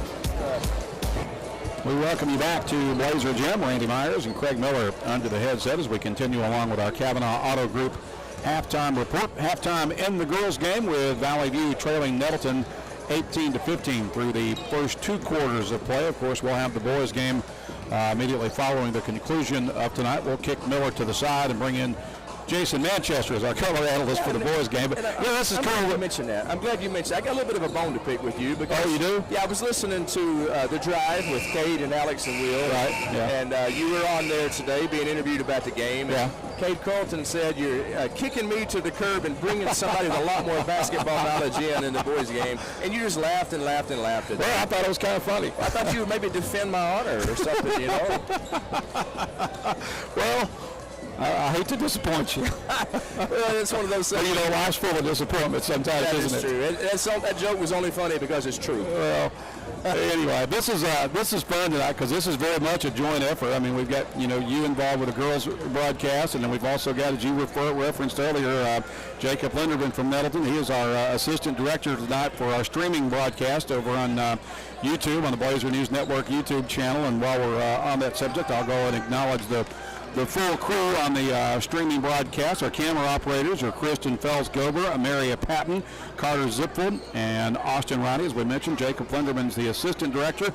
And, of course, Taylor Settlemeyer, who heads up the digital media program at Valley View High School, is the crew chief this evening And hey, that was a good hire. Hiring Taylor he's done a great Valley View, job. that was a very good hire by Valley View. He's doing an outstanding job. Well, we struggled so much last year with trying to struggle, and it has gone so much smoother this year with him in charge of things on that end. So you'll get no argument out of me on that regard. He is a great teacher and a very good young man. I feel kind of guilty for trying to recruit some of his students over here who are running cameras. Yeah, I feel kind of bad about that, but not so bad that I'm not going to do it. See Coach Sean Cockrell down there in the corner visiting with Brian Huff, and toward that end, I'll take this opportunity to remind folks that Coach Cockrell will be our halftime guest in the boys broadcast later this evening, because he's got a lot of guys that are being recruited, including that young man that he's talking to right now who just picked up an offer from Notre Dame. How impressive is that, man? Notre Dame.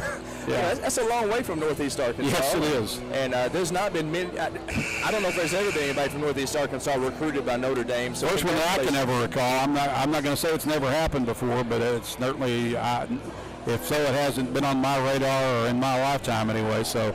Congratulations to Brian Huff, and I know there's probably a lot of Razorback fans around here who hate to hear that. You know, keep your hands off of him. Yeah, he's got 8 D1 offers in tow so far. I said he got that offer from Notre Dame last week, and the same day they got the Notre Dame offer, that very night he got an offer from UNLV. So the number is 8 and counting, and most likely going to continue to grow. Let me do the math in my head, carry the one. That's 8 more offers than I ever received. Me too, for that matter. Yeah, that's great. Congratulations, that great young man. My wife was actually his kindergarten teacher. I remember you telling me that last year when we did the boys game at Blazer Arena and talking with her after the game, and she was talking about just what a great kid he was. Oh, yeah, she loved him and said he was just an outstanding young man as a kindergartner, and I'm sure that's carried on for the rest of his life so far. So. Well, I hate that the Blazers won't have him in uniform tonight, but he's still trying to recover from a shoulder issue that hopefully we'll see him back out on the court very soon. But not going to have him tonight or Friday night against Marion, and these are the 2 games we need him the most, unfortunately. But get well soon, Brian Huff. Nettleton with the basketball as we begin the 3rd period. Kyra James has it, gets it out top for Mackenzie Williams. Now on the right wing, ball stolen by Ivy Smith as she fills the passing lane. She'll dribble around the defender, get to the rim, miss the layup, and the rebound put back up and in by the trailing Annika Wilbanks. She was Johnny on the spot there and has Valley View back within 1. It's 18-17 with 7:35 to play in the 3rd period. James with it for Nettleton across midcourt, gives it up for Butler now on the right wing for Kyla Williams. And we have another stop and play. And where did the shot clock that was down there go? The shot clock that's down there has been moved. The one on the left side of the court is still in the same place. But yeah, and now then the shot clock above the goal has been turned off. I'm not real sure what the issue is right now, Randy. So we're continuing to have technical issues with our shot clocks tonight. Okay, here comes the one in the corner on the Nettleton end of the floor back. Hopefully it's set.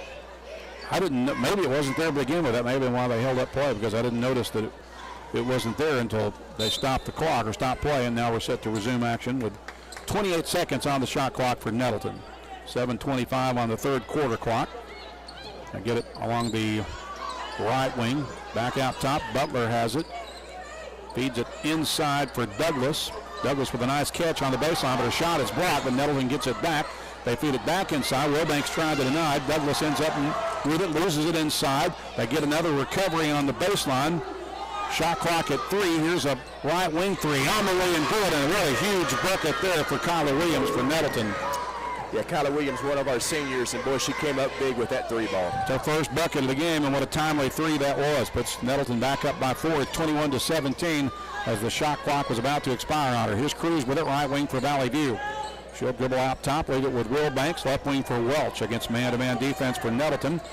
Welch curls to the free throw line, gets it right wing for Cruz, now to Evie Smith. Smith guarded by James with 9 on the shot clock for the View, and a foul away from the ball against Nettleton apparently.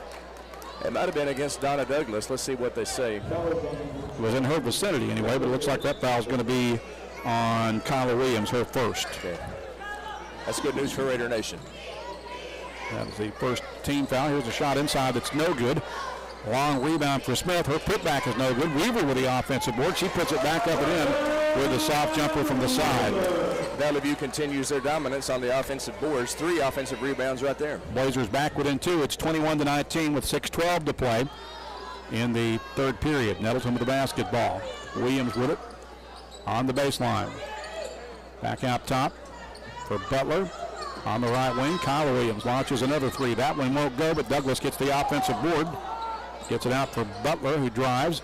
Dishes right wing. Back out top. Butler with the ball fake. Now goes left wing to Kyra James. She'll shoot the three up and in. Kyra James with her first three of the game. She's got 5. Raiders lead it 24-19 with 5:40 to play in the third as Morgan Weaver crosses midcourt with it for Valley View.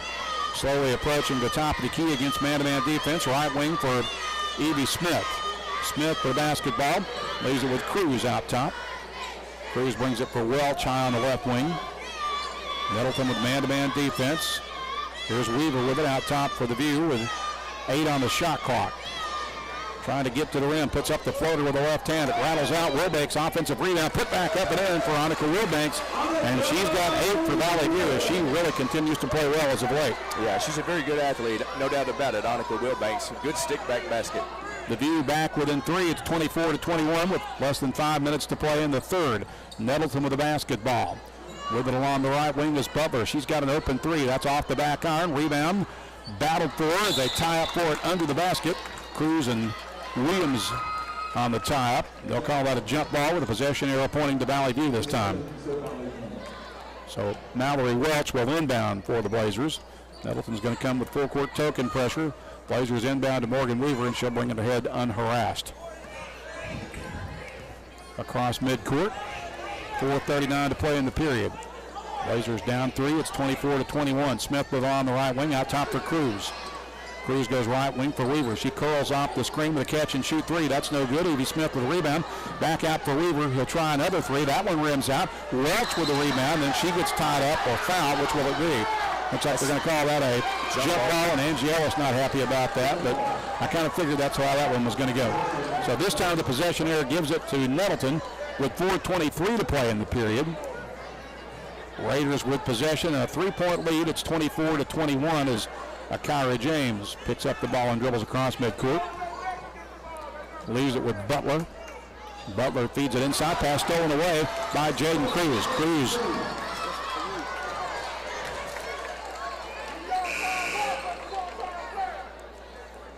and a stop and play over on the left side as Allie Linderman checks in for Valley View. A correction for Nettleton, gets it in play for Kyra James with 4:10 to play in the period. James gets it to Linderman. Linderman feeds it inside for Douglas, but it's stolen on the backside by Weaver as they overthrow Douglas, and Weaver with the easy steal. She was Johnny on the spot. Here's Weaver with it between the circles. Right wing for Evie Smith. 3:45 to play in the period. Cruz will take the 3. That's short. And the ball goes out of bounds on the air ball, and Nettleton will get it back with 3:42 to play in the period. Raiders lead 24-21.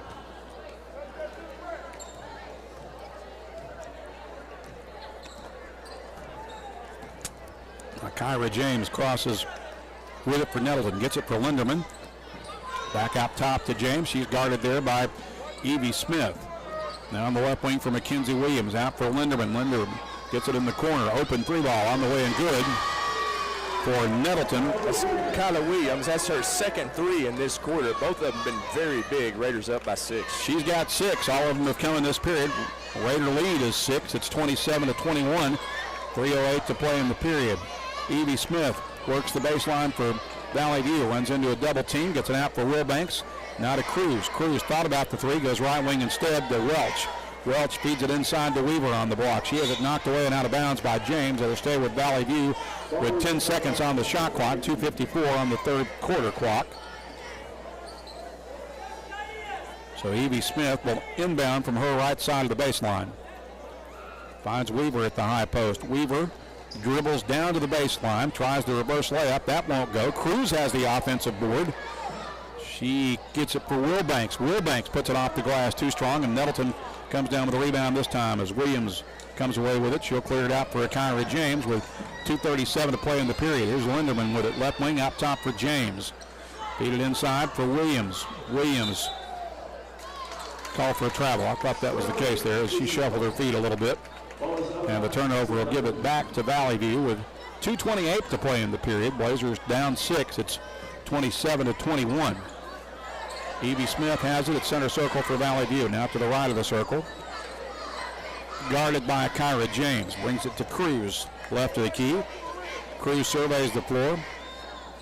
Picks up the dribble, brings it left wing for Wilbanks. Wilbanks dribbles into the lane, out top for Jaden Cruz. She'll take the long shot from outside. That's no good as it goes out of bounds, and Nettleton will get it back. Substitution, Maddie Krumbach will check in for Valley View, seeing her first action of the evening, the 5'5 junior.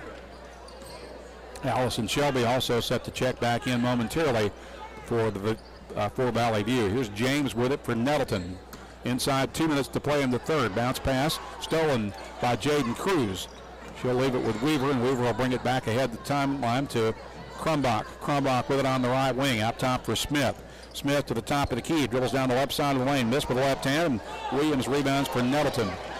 Here's James, push it ahead along the right wing for Kyla Williams. Kyla Williams drives the baseline, shoots over the double team, blocked by Weaver and recovered by Wilbanks. Here's Smith out of traffic with it for the Blazers, brings it up the left side of the floor against man-to-man defense, out top for Weaver between the circles. 1:19 to play in the period, 22 on the shot clock for Valley View. Weaver with a dribble drive down the left side of the lane as she's fouled. And we'll see who the guilty Raider was. Looks like it is charged to Kyla Williams, her second, and I believe that is the second team foul on Nettleton in this half. Mackenzie Whitlock has checked in for Valley View. She'll inbound from the baseline. Mackenzie's a 5'5 sophomore, seeing her first action of the evening. A bounce pass comes in for Shelby, but a foul on Kyra James will be called. It's a Kyra James first, third team foul on the Raiders. Valley View inbounds for Wilbanks. Back to Whitlock on the left wing. Minute 10 to play in the period. 30 on the shot clock. Krumbach with it between the circles, directing traffic. Goes left wing for Shelby. Out top to Whitlock. Face guarded there by James. Right wing to Weaver. Weaver dribbles to the high post, and we're going to call her for a travel. So that'll give it back to Nettleton with inside a minute to play in the period, 55.5 seconds to be exact. It's a 6-point lead for the Raiders, 27-21.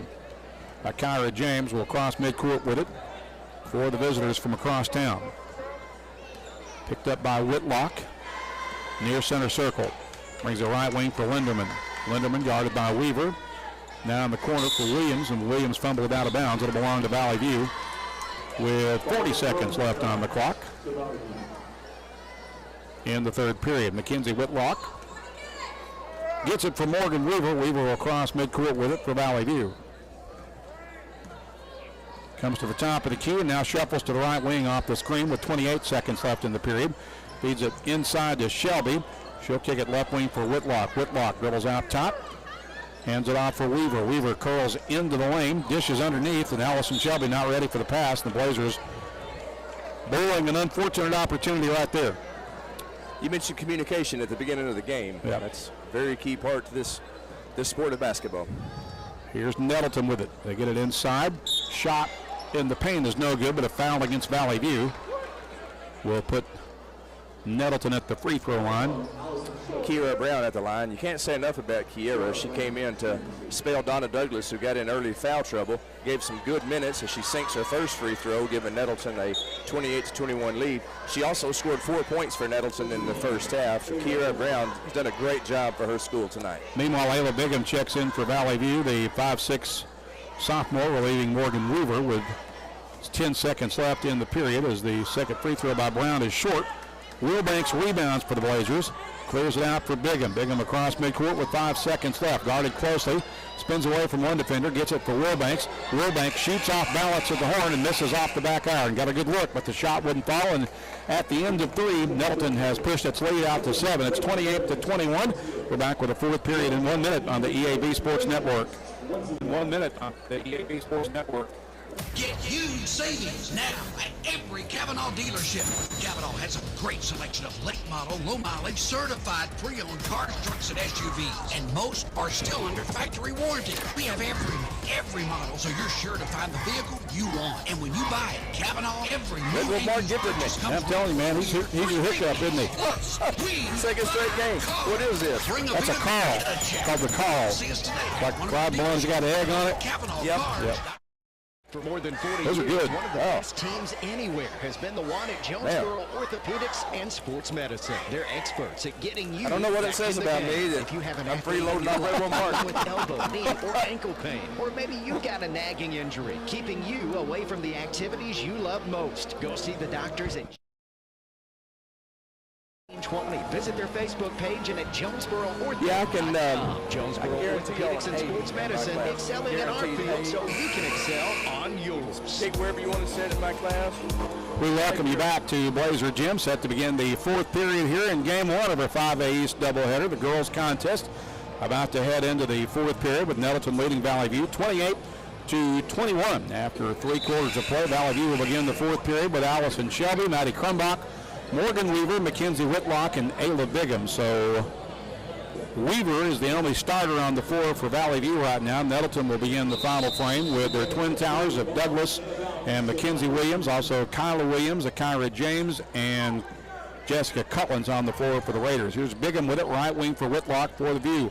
Whitlock fires a 3. That's going to be short.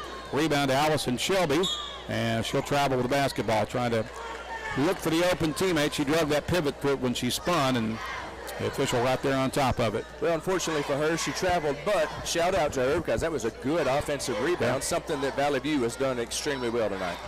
So Akira James will cross midcourt with it, leave it with Jessica Cullen. She's guarded there by Bigham. Back to James. James feeds it inside to Douglas. Douglas misses underneath, gets her own rebound, and stripped of it by Allison Shelby. She'll clear it out for Weaver. Good defensive takeaway there by Shelby. Bigham has it at the top of the key for Valley View. Brings it left wing for Whitlock. Whitlock thought about the 3, now drives into the lane, gets it back out top, right wing for Bigham. Bigham with the basketball. Lost it, but gets it back.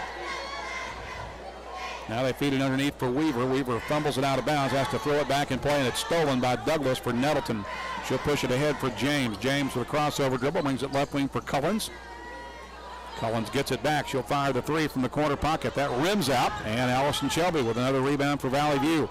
Clears it out for Weaver. Rebounding has kept Valley View in this game, Craig. No doubt. They've done a great job on the boards. Here's Whitlock with it. Out top for Krumbach, right wing to Bigham. Bigham drives, misses. Weaver with the offensive board. The putback off the glass and good on the spin move by Morgan Weaver. She's got 8. And we've got a timeout on the floor taken by Valley View. 6:34 to play in the game. Nettleton leads it 28-23. We're back in 1 minute on the EAB Sports Network. You raise your family here. Did every July 4th here. Refinished the floors here twice. Sized up your daughter's boyfriends here. Waited in the doorway all day when your son was coming home on leave. This place has given you all you've dreamed of, and now it's giving again in the form of a gourmet kitchen and the quietest dishwasher known to man.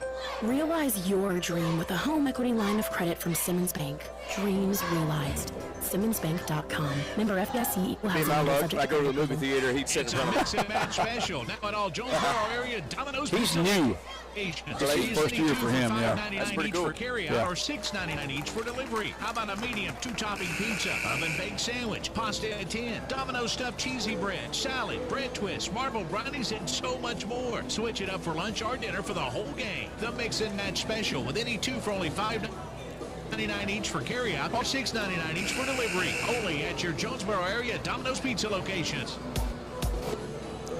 6:34 to play in the basketball game. Valley View within 5. It's 28-23. Nettleton with a lead here in this 5A East girls tilt. Boys game will immediately follow.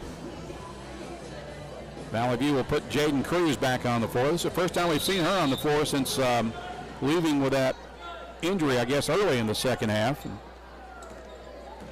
Akira James works it ahead for Nettleton as she crosses midcourt, picked up by Jaden Cruz. Brings it along the right wing. Back out top for James. James brings it left wing for Cullen. Down the right wing, pass stolen by Evie Smith, and she gets fouled by Cullens. That'll be the first foul on Cullens, the fourth team foul unofficially on Nettleton in the second half.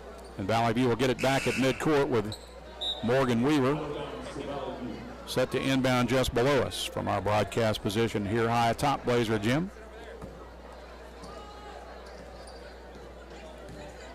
Evie Smith dribbles to the right wing with the basketball. Man-to-man defense, gets it out top for Allison Shelby. Shelby dishes for Cruz. Cruz with the ball fake, but travels on her way down the left side of the lane as she picked up the pivot foot a little quick, and that turnover gives it right back to Nettleton with 6:05 to play. The two big improvements I've seen from Valley View tonight, and that's managed to keep them within striking distance, as we mentioned earlier, they've rebounded the ball well, and they have protected the basketball better tonight. They've still had a lot of turnovers, but nowhere near as many as they usually have, because usually when teams throw pressure at them, this team just kind of tends to come unraveled, and it turns into just a sea of turnovers, and they've done a better job with that tonight thus far. You mentioned the big word there, improvement. I've seen a lot of improvement in this team over the Blazer teams of the past several years. Yeah. I can tell Coach Angie Ellis, who is an excellent coach and just a great young lady, she's doing a very good job with this group of young ladies. So the timeout on the floor. Valley View trailing Nettleton 28-23, as the Blazers will retake the floor with Weaver, Shelby, Wilbank, Smith, and Cruz. Nettleton will have the ball as Kyla Williams inbounds for Kyra James. James across midcourt, dribbles to the right wing. Feed inside, deflected and denied by Morgan Weaver as she tips it out of bounds. It'll stay with Nettleton, but a good job of denying the entry pass there as Weaver was able to use her 6'1" frame. Kiki trying to get it inside to Juice Williams, and that is a common strategy for the Raiders. Get it to Mackenzie Williams. Kyla Williams to inbound, gets it in play for Mackenzie Williams. Her short jumper is no good. Gets the offensive rebound, puts it back up and in off the glass. That was Williams with a putback, right? Donna Douglas. Okay, Donna Douglas with a stick back. So Douglas has 6, and it's 30-23. Lead back to 7 for Nettleton. Here's Smith with it, with a bounce pass for Weaver. Weaver in traffic, triple teamed. Needs help, gets it out for Cruz out top. Cruz shuffles to the left wing, thought about the three, bounce pass inside for Wilbanks. Wilbanks will force up a shot that she shouldn't have taken, and that's bad, and a miss rebounded by Donna Douglas for Nettleton. Push it ahead in transition, they get it for Williams. She has her shot blocked and then taken away by Weaver with a nice defensive hustle play. And here's Evie Smith out of traffic with it back the other way for the View. Smith will let traffic clear. He's over to the top of the key and now shuffled to the right wing with 5:04 to play. Smith with the basketball, gets it out top for Cruz. Cruz surveys the floor, feeds it inside to Weaver. Weaver turns, misses off the glass.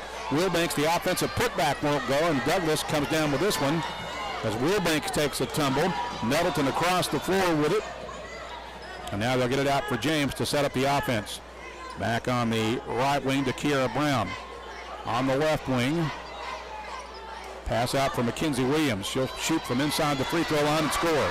Tough shot right there. Yeah, it really was. Mackenzie Williams, an excellent athlete. They brought her up as a freshman a couple of years ago to play. I think you kind of see why. She can play some ball. She's got 4, and it's 32-23. Nettleton with it now with their largest lead of the evening at 9 points with 4:17 remaining. Here's Cruz with an outside jumper that's no good. Allison Shelby with a rebound, step back, it's good. Allison Shelby with her first bucket of the evening. And a timeout taken, I believe, is that Valley View's timeout? I believe it was. So it is a Blazer timeout with 4:10 to play in the game. We'll be back in 30 seconds on the EAB Sports Network.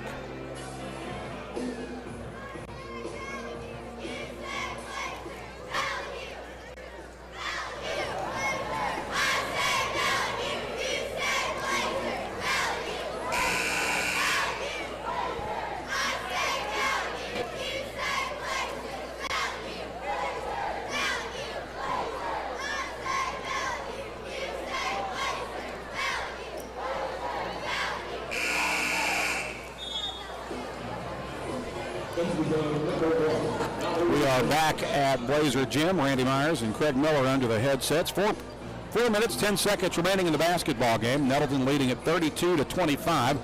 Raiders have the ball as we return to play out of the Valley View timeout. Akira James with the basketball. Now they get it near midcourt, loose ball, but Nettleton able to recover it, and they get it back out to James on the reset. James to the left of the key, guarded there by Jaden Cruz. Feeds it into the corner for the Raiders. Back out top now for Brown. Along the left wing, Kyla Williams shoots the three off the back iron. Cruz rebounds for Valley View. She'll get it to Weaver, and the 6'1" senior will cross midcourt with it for Evie Smith. Smith shuffles to the left wing with 3:37 to play. Nettleton up 7. Their largest lead has been 9. It was a 3-point game at halftime. Here's Wilbanks with it at the high post. She'll shoot off balance, missed that one, got her own rebound. Now kicks it out for Smith for the reset. Smith with a dribble drive, dishes left wing for Welch, and a whistle and foul. And that may be an offensive foul against Valley View. I think it is. Yeah, I believe that was Kia Brown who picked up the charge for the Lady Raiders. And Evie Smith, I believe, who got the foul. It is her first. And I believe that's the second team foul on Valley View, although not sure of that. Here's Akira James with it across midcourt for Nettleton. Now on the right wing for Butler. Butler gets it into the corner. Tip pass back out to James. James with a runner along the left side of the lane. Got it to go off the glass. Tough shot by Akira James. She's got 7 for Nettleton, and the lead is back to 9 for the Raiders with 2:52 to play. Akira has shown senior leadership all year long. Great young lady, great player. Evie Smith off a screen to the right wing, feeds it to Wilbanks. Wilbanks trying to post up Douglas, unable to do so. Gets it back to Smith. Smith with a dribble drive, misses the runner with the left hand, and Williams rebounds for Nettleton. The clear out for Akira James up the left side of the floor. James backs it out, now feeds it underneath for Douglas.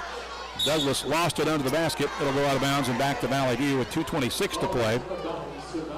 And the Blazers catching a break there. Otherwise, Douglas was in prime position to score. Just couldn't quite find the handle on that basketball. Evie Smith across midcourt with it for Valley View. Eases toward the top of the key. Brings it right wing for Cruz. Cruz will line up an open 3. That's good. Only a 2 apparently. She had a foot on the line, so Cruz has 5. It's 34-28. Blazers back within 6 with just over 2 minutes to play. Nettleton with the basketball as Valley View extends its full court defense, and we've got a timeout taken by Tim Hawkins and Nettleton with $1:58 to play in the basketball game. Raiders lead it 34-28. We're back in 30 seconds on the EAB Sports Network. I'm not sure if the buffering, we can't hear the return audio. We've lost connection, so. It happens to me sometimes too. Thank you.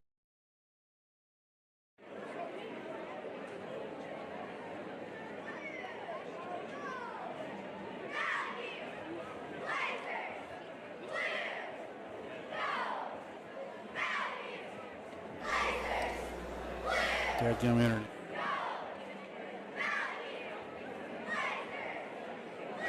Pleasant. Okay, we're back. When you bank at First Security, you're choosing better for yourself and fellow Arkansans. Better service from friendly professionals who really invest in your goals. Coach. Better solutions with convenient tools that matter to you, as well as the communities that matter to us all. Remember that. Because finding you're better at First Security makes Arkansas better too. First Security. Bank better. Member FDIC. 1 minute, 58 seconds remaining as we welcome you back to Blazer Gym. Timeout taken by Nettleton. The Raiders with the basketball, leading it 34-27. Akira James working her way through traffic at midcourt. Jump pass for Mackenzie Williams on the left wing. Now back out for Butler out top. Left wing for James. Nettleton with the basketball. I think Tim Hawkins just wants to make sure his team gets a good shot here and maybe burn a little clock perhaps in the process on this possession. Here's Williams with it at the high post. Feeds underneath for Douglas. It's denied and deflected out of bounds. I believe it'll stay with Nettleton with $1:36 to play in the game. They've got 7 seconds on the shot clock as they will inbound from the right corner. Kyla Williams to trigger. Gets it in for Butler. Butler shoots in the lane, misses. Rebound Douglas. Her putback is no good, but she drew a foul on Morgan Weaver. That'll be the second foul on Weaver, third team foul on the View, and puts Douglas at the line to shoot 2 for the Raiders with 1:32 to play in the game. And here's where the shot clock comes into play. Last year, 4 corners is pretty much over. Yeah. As Donna Douglas sinks her first free throw, giving Nettleton a 35-27 lead with 1:32 to play. But right now, I mean, you got to take it. You got to shoot the rock. She makes both free throws. Donna Douglas has 8 to lead the Raiders, and it's 36-27. Lead back to 9 for Nettleton, matching their largest lead of the game as Evie Smith crosses midcourt with it for Valley View.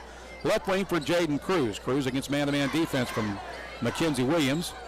Looking inside with a bounce pass for Weaver. Weaver feeds it low to Wilbanks on the high-low. Turnaround jump shot by Wilbanks is just off, and Douglas with a defensive board for Nettleton. She'll hand it off for Akira James. James across midcourt with it. Brings it left wing for Butler. Butler gets it back out for James with 1 minute to play as we hit the 1 minute to wrestle mark. Nettleton with the basketball. Leading 36-27. James guarded by Cruz as she works her way left side, and then Cruz with a foul on the reach, pausing the clock with 51 seconds left. That'll be the second foul on Jaden Cruz, the 4th team foul on Valley View unofficially. Nettleton will inbound in front of the scorer's table at midcourt. They put it in play for Butler with 50 seconds left now. They got a fresh shot clock because of the foul. And now Welch will reach in to foul Nettleton and stop the clock with 42.7 seconds remaining. Again, still not in the 1-and-1 yet. That was only the 15th foul unofficially. Here's Akira James dribbling across the timeline and fouled again to pause the clock with 37 seconds left. That's team foul number 6. One more foul before Nettleton can shoot free throws. It's a case where good, clean play is kind of hurting the Blazers here. They're having to foul to get into the bonus. And now a timeout taken by Valley View, I believe, with 37.4 seconds remaining. Nettleton leads at 36-27. We're back in 1 minute on the EAB Sports Network. Hello, I'm estate planning and elder law attorney Chad Oldham. More and more often today, I hear clients tell me that the only thing golden about the golden years is that it takes all the gold to grow old. Don't be a victim of rising healthcare and nursing home costs. Be prepared. Have a plan. Contact us today to find out how we help our clients protect and preserve assets for family and future generations. The Oldham Law Firm, 603 Southwest Drive in Jonesboro, or visit us on the web at oldhamlawfirm.com. Now you can enjoy the great taste of Japan in downtown Jonesboro. Bamboo Japanese Cuisine has all your favorites, from steak and chicken to seafood and sushi. Bamboo also has house poke bowls, or you can build your own bowl. Bamboo Japanese Cuisine with hibachi, sushi, and seafood is open Monday through Saturday for lunch and dinner, and discounts are available for students. So stop by and dine in with us, or log on to BambooJapaneseCuisine.com and like them on Facebook. Bamboo Japanese Cuisine on the corner of Main and Huntington in downtown Jonesboro. 37.4 seconds remaining here in the girls' game for Valley View and Nettleton. The Raiders leading it 36-27, and with possession as Raiders get set to inbound from midcourt in front of the scorer's table. They get it in for Douglas. Douglas is immediately fouled by Morgan Weaver. So now Nettleton will be at the free throw line, I believe. I think that was the 7th team foul. And I believe it's Akira James who's going to be going to the line for Nettleton. Or is it Mackenzie Williams? Mackenzie's sending. We were both wrong. Yeah. I think I said it was Douglas, right? Yep. So it's Mackenzie Williams shooting for Nettleton with 36.2 seconds remaining. At the line for a one-hand bonus. Missed it. Rebound taken by Cruz for Valley View. She'll clear it out for Evie Smith, who crosses midcourt, dribbles to the top of the key. Valley View needs points in a hurry. Here's a 3 by Cruz. That's short. Rebounded by Butler for Nettleton as she'll dribble clear of traffic. She gets fouled at midcourt by Wilbanks to stop the clock with 23.6 seconds left. And Butler will be at the line shooting the 1-and-1 for Nettleton. There's a 5-on-5 crime right there. Wilbanks number 5, Butler number 5. Butler at the line. Free throw is a make for Aubrey Butler. And it's her first point of the second half. She's got 4 for the game, and it's a 10-point lead now for Nettleton, 37-27. Second free throw is also good. Nettleton leading by 11, their largest advantage thus far this evening. Evie Smith across midcourt with it for Valley View. Hands it off for Weaver out top. Weaver picks up the dribble, needs help. Brings it left wing for Welch with 10 seconds left. Welch gets to the top of the key and grabbed and fouled by Butler with 8 seconds remaining in the game. Lance would be thrilled if the game was closer, if it was a 3-point game, for instance. Foul him right there, put him on the line. Here's Weaver with it along the left wing with 6 seconds left. Spins, dribbles into the lane. Left-handed, right-handed floater is no good. Nettleton with a rebound, and the horn sounds on a 11-point Nettleton win. 38-27, the final score as the Lady Raiders improved to 16-3 with this victory. They are now 4-2 in conference play. The Blazers dropping their 5th straight to fall to 7-10 overall, 1-5 in the conference. We'll step aside for a 2-minute timeout and back with our Domino's Pizza postgame after this on the EAB Sports Network. Put your daily office routines in the hands of people you can trust. Forrest Office Machines, your authorized Sharp document systems dealer in Jonesboro. That's right, since 1965, Forrest Office Machines has provided dependable office equipment. Well, maybe we'll get some good students out of it.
I never saw Austin.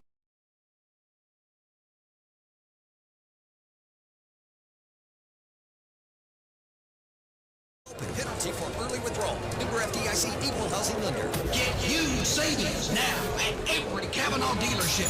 Kavanaugh has a great selection of late model, low mileage, certified pre-owned cars, trucks, and SUVs. And most are still under factory warranty.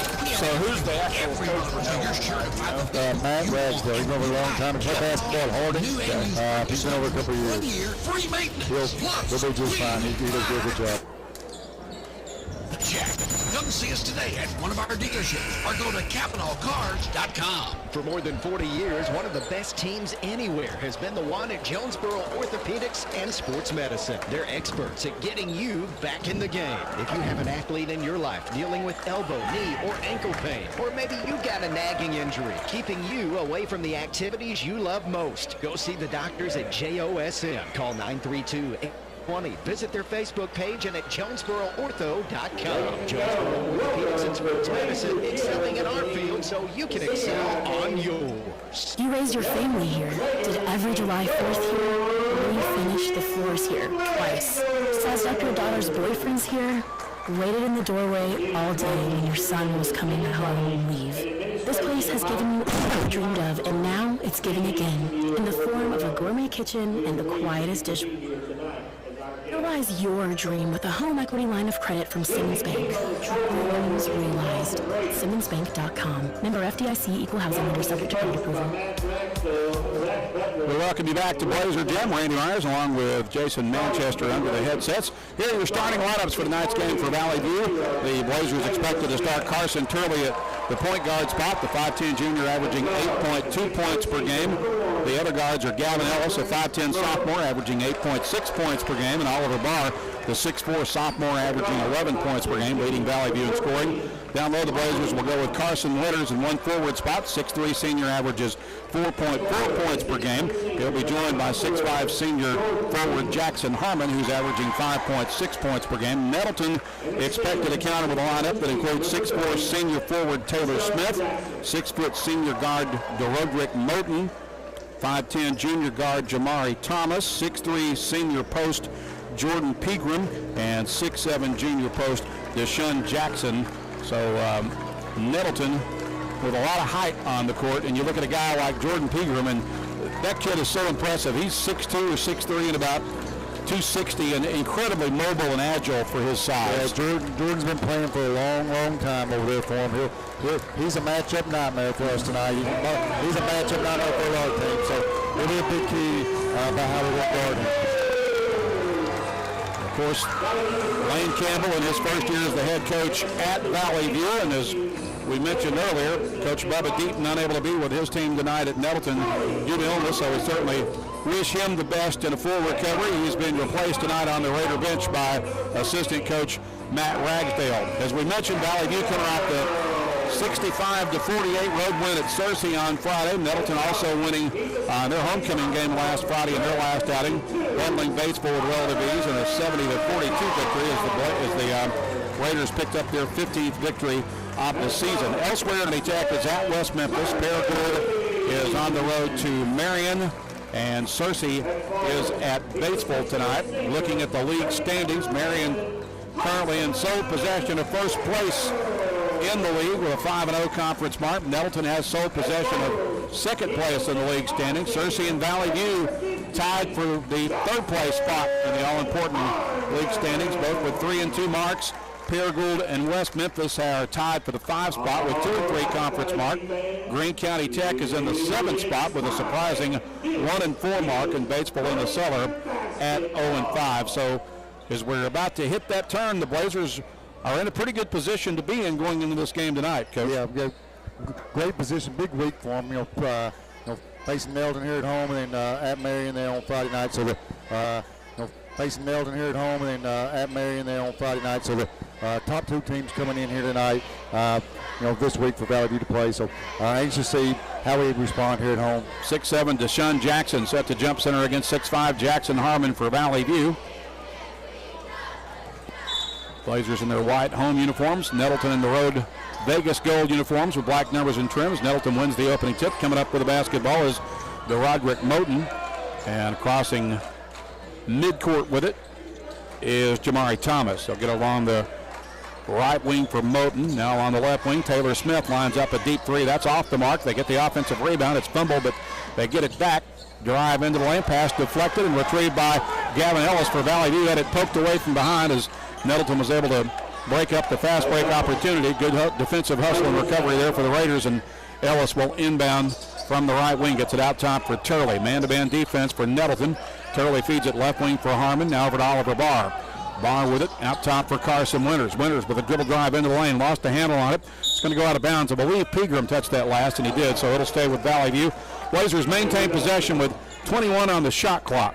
Well, I like the fact Carson's being aggressive right there, trying to go at Pilgrim early, hopefully maybe get him in foul trouble is what they're trying to do there. Turley to inbound from the baseline. Gets it out top for Harmon. He's guarded by Jordan Pregame. Now right wing for Gavin Ellis. Ellis curls to the elbow. His shot blocked, but rebounded off the bounce by Turley, and his jump shot is good. Meanwhile, we got a Raider down at the free throw line, and that does not look good. Looks like he's holding his ankle, and I can't tell which one that is. I can't tell either. It looked like it came down on someone else's ankle there. And definitely an ankle, it looks like, for sure. That was Roderick Moten.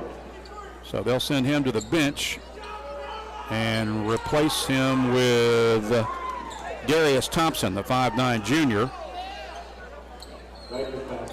Valley View will extend its defense.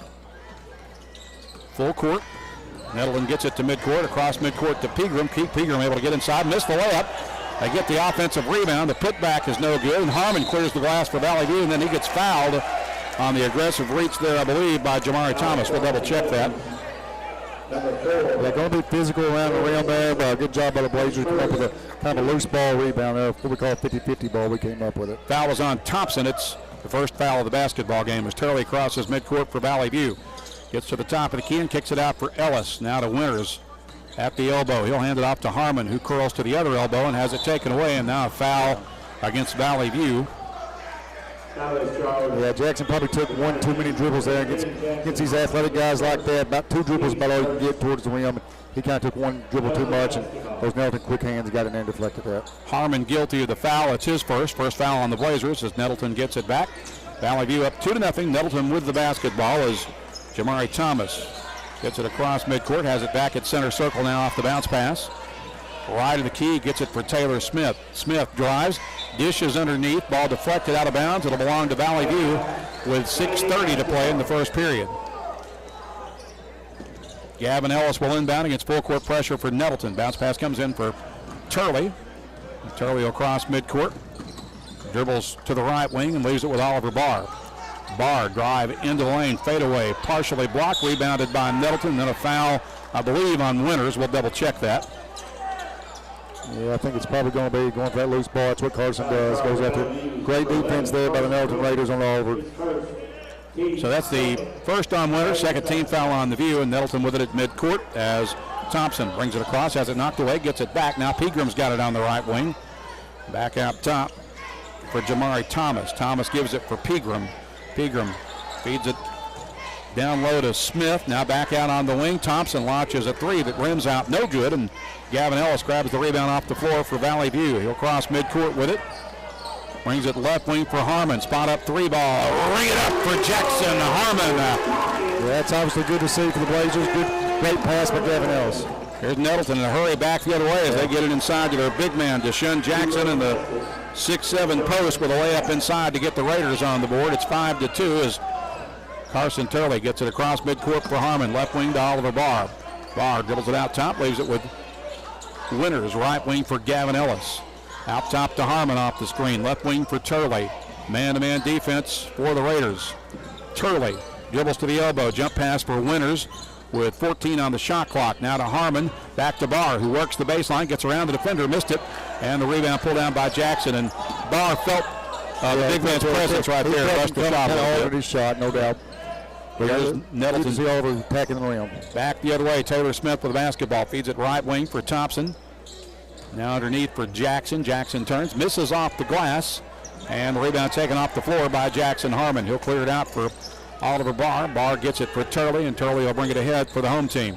4:44 to play in the first period. Valley View leading 5-2. Here's Ellis on the left wing. with 19 on the shot clock. Out top for Oliver Barr, right wing for Turley. Turley guarded closely, gets it out top for Harmon. Harmon lost it, and it's stolen away by Nettleton, driving to the other end. Layup off the glass and good for Taylor Smith as he gets Nettleton within one. It's 5-4. Here's Turley with it at midcourt. Brings it left wing for Harmon, right wing for Ellis. Ellis lines up the deep three. That's off the back iron. Taylor Smith with a defensive board for the Raiders. Push it ahead in transition. Ahead to Thompson, and Winters take a hard spill underneath. Hopefully both those young men are okay. That was a very hard fall. Thomas took the worst part of that spill because he came down with Winters on top of him, but fortunately he was able to get back to his feet. Now we'll see Hudson Rogers check in for Valley View, the 6'2" junior who really played well Friday night. No doubt. No doubt that was Hudson's best performance. Hopefully it's kind of a breakout game for him. Winters to the bench. Minute and a half here. Sorry to interrupt you. That last minute and a half, kind of a pace Nettleton's going to want. They're kind of pushing it at us a little bit, and Bellevue's got maybe not settle there and be a little bit more patient. Braylon King inbounds out top for Taylor Smith, and he rings up a three immediately. So Nettleton now has the lead at 7-5. Raiders on a 7-point run as Ellis crosses midcourt with it for Turley. Turley gets to the top of the key, gives it up for Barr. Barr with a dribble drive in the lane. The jump stop shot blocked. Rebounded by Smith. Smith out of traffic with it. Drives into the lane and gets a tough layup to go. What a tough shot there by Taylor Smith. He's got 7 of their 9, and Valley View getting the timeout with 3:41 to play in the period. It's 9-5. We're back in 30 on the EAB Sports Network. It's a mix and match special. Now at all Jonesboro area Domino's Pizza locations. Choose any 2 for $5.99 each for carryout or $6.99 each for delivery. How about a medium 2-topping pizza, oven-baked sandwich, pasta in a tin, Domino's stuffed cheesy bread, salad, bread twists, marble brownies, and so much more. Switch it up for lunch or dinner for the whole gang. The mix and match special with any 2 for only $5.99 each for carryout or $6.99 each for delivery. Only at your Jonesboro area Domino's Pizza locations. 3:41 to play in the first period, and as of late, too much Taylor Smith for the Blazers, as Smith has scored 7 of Nettleton's 9 points in this current run they're on. Well, he's very, very athletic. He's a 9-man matchup. He did a great job of scoring the rim. Valadew's got to do a better job of finding him early and stopping him in transition. Turley brings it right wing for Ellis. Back out top for Turley against man-to-man defense for the Raiders.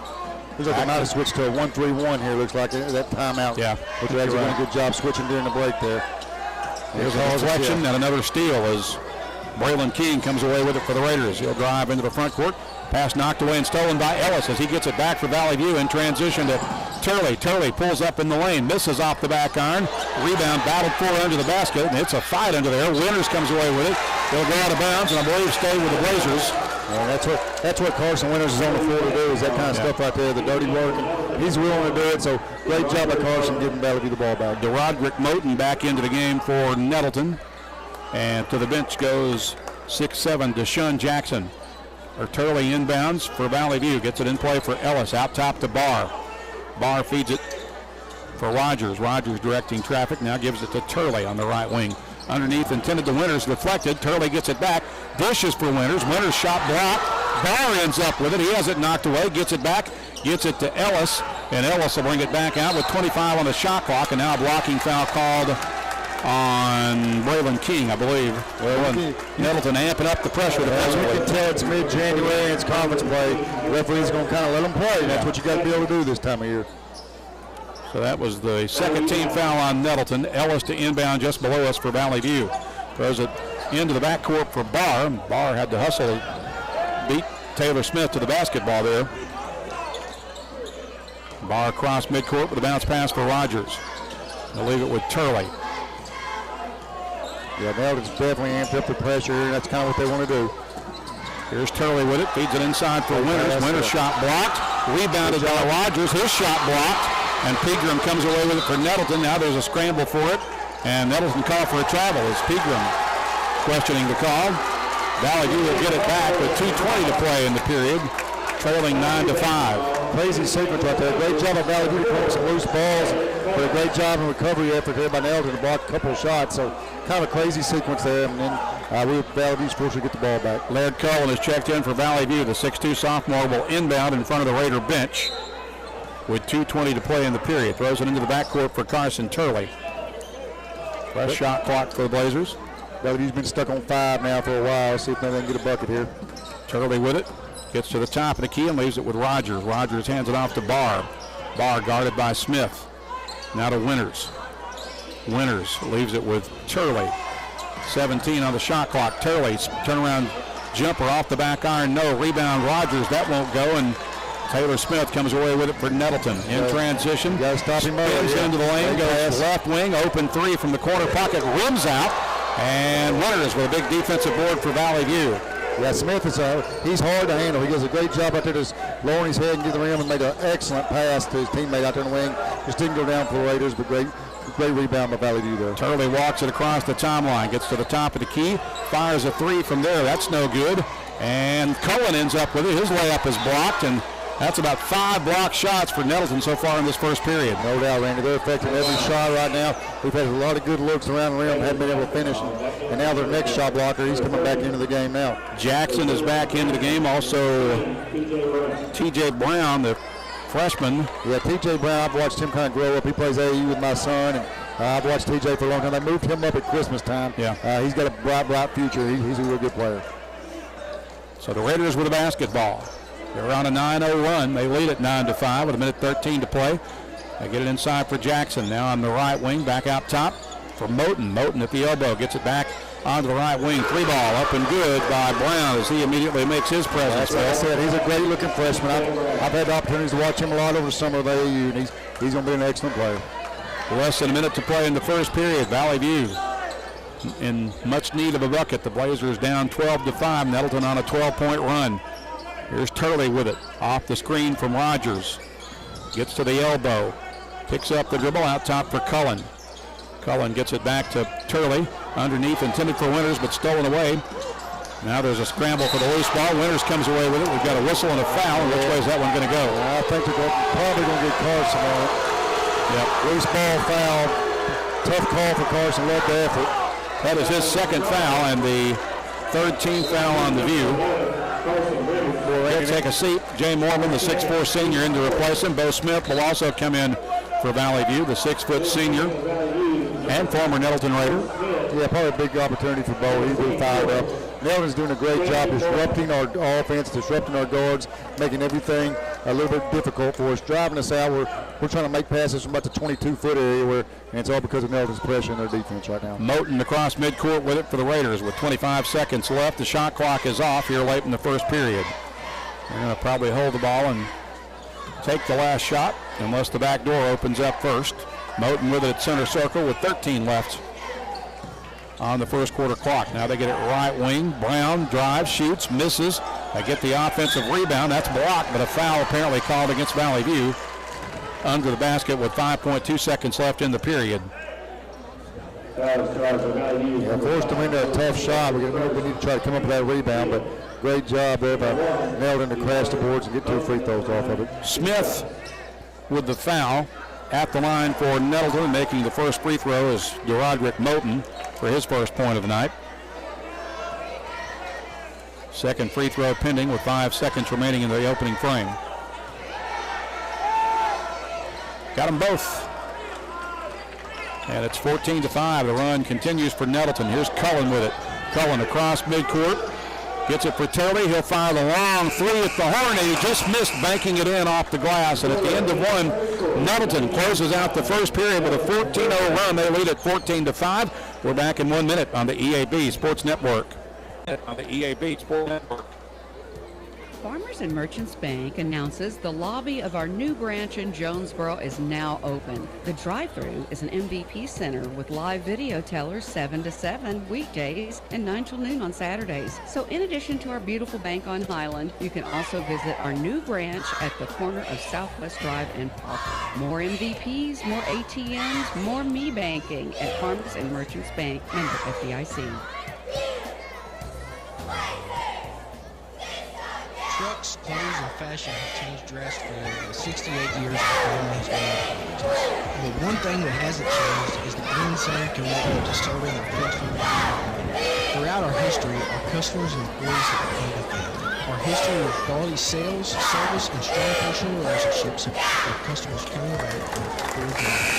Whether you're looking to buy GMC, Chevrolet, Buick, or Ford, the Glen Sane dealerships look forward to serving you and your family for years to come.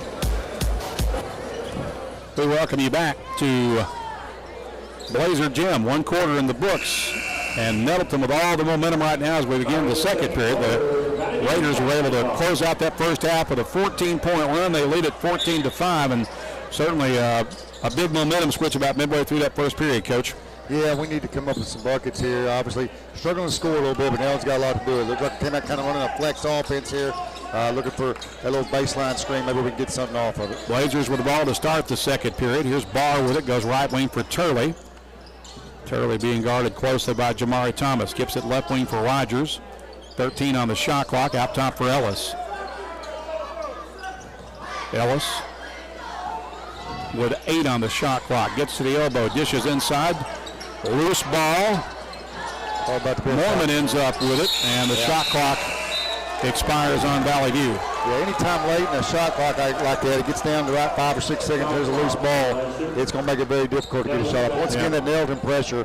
When you get it, you better go to the rim. Get it, go to the rim, especially when it gets under 5 seconds. You need to go to the rim, try to at least draw a foul. Back the other way come the Raiders. Jamari Thomas leaves it out high with Moten. Moten with a bounce pass, left wing for Jamari Thomas. He's guarded there by Gavin Ellis.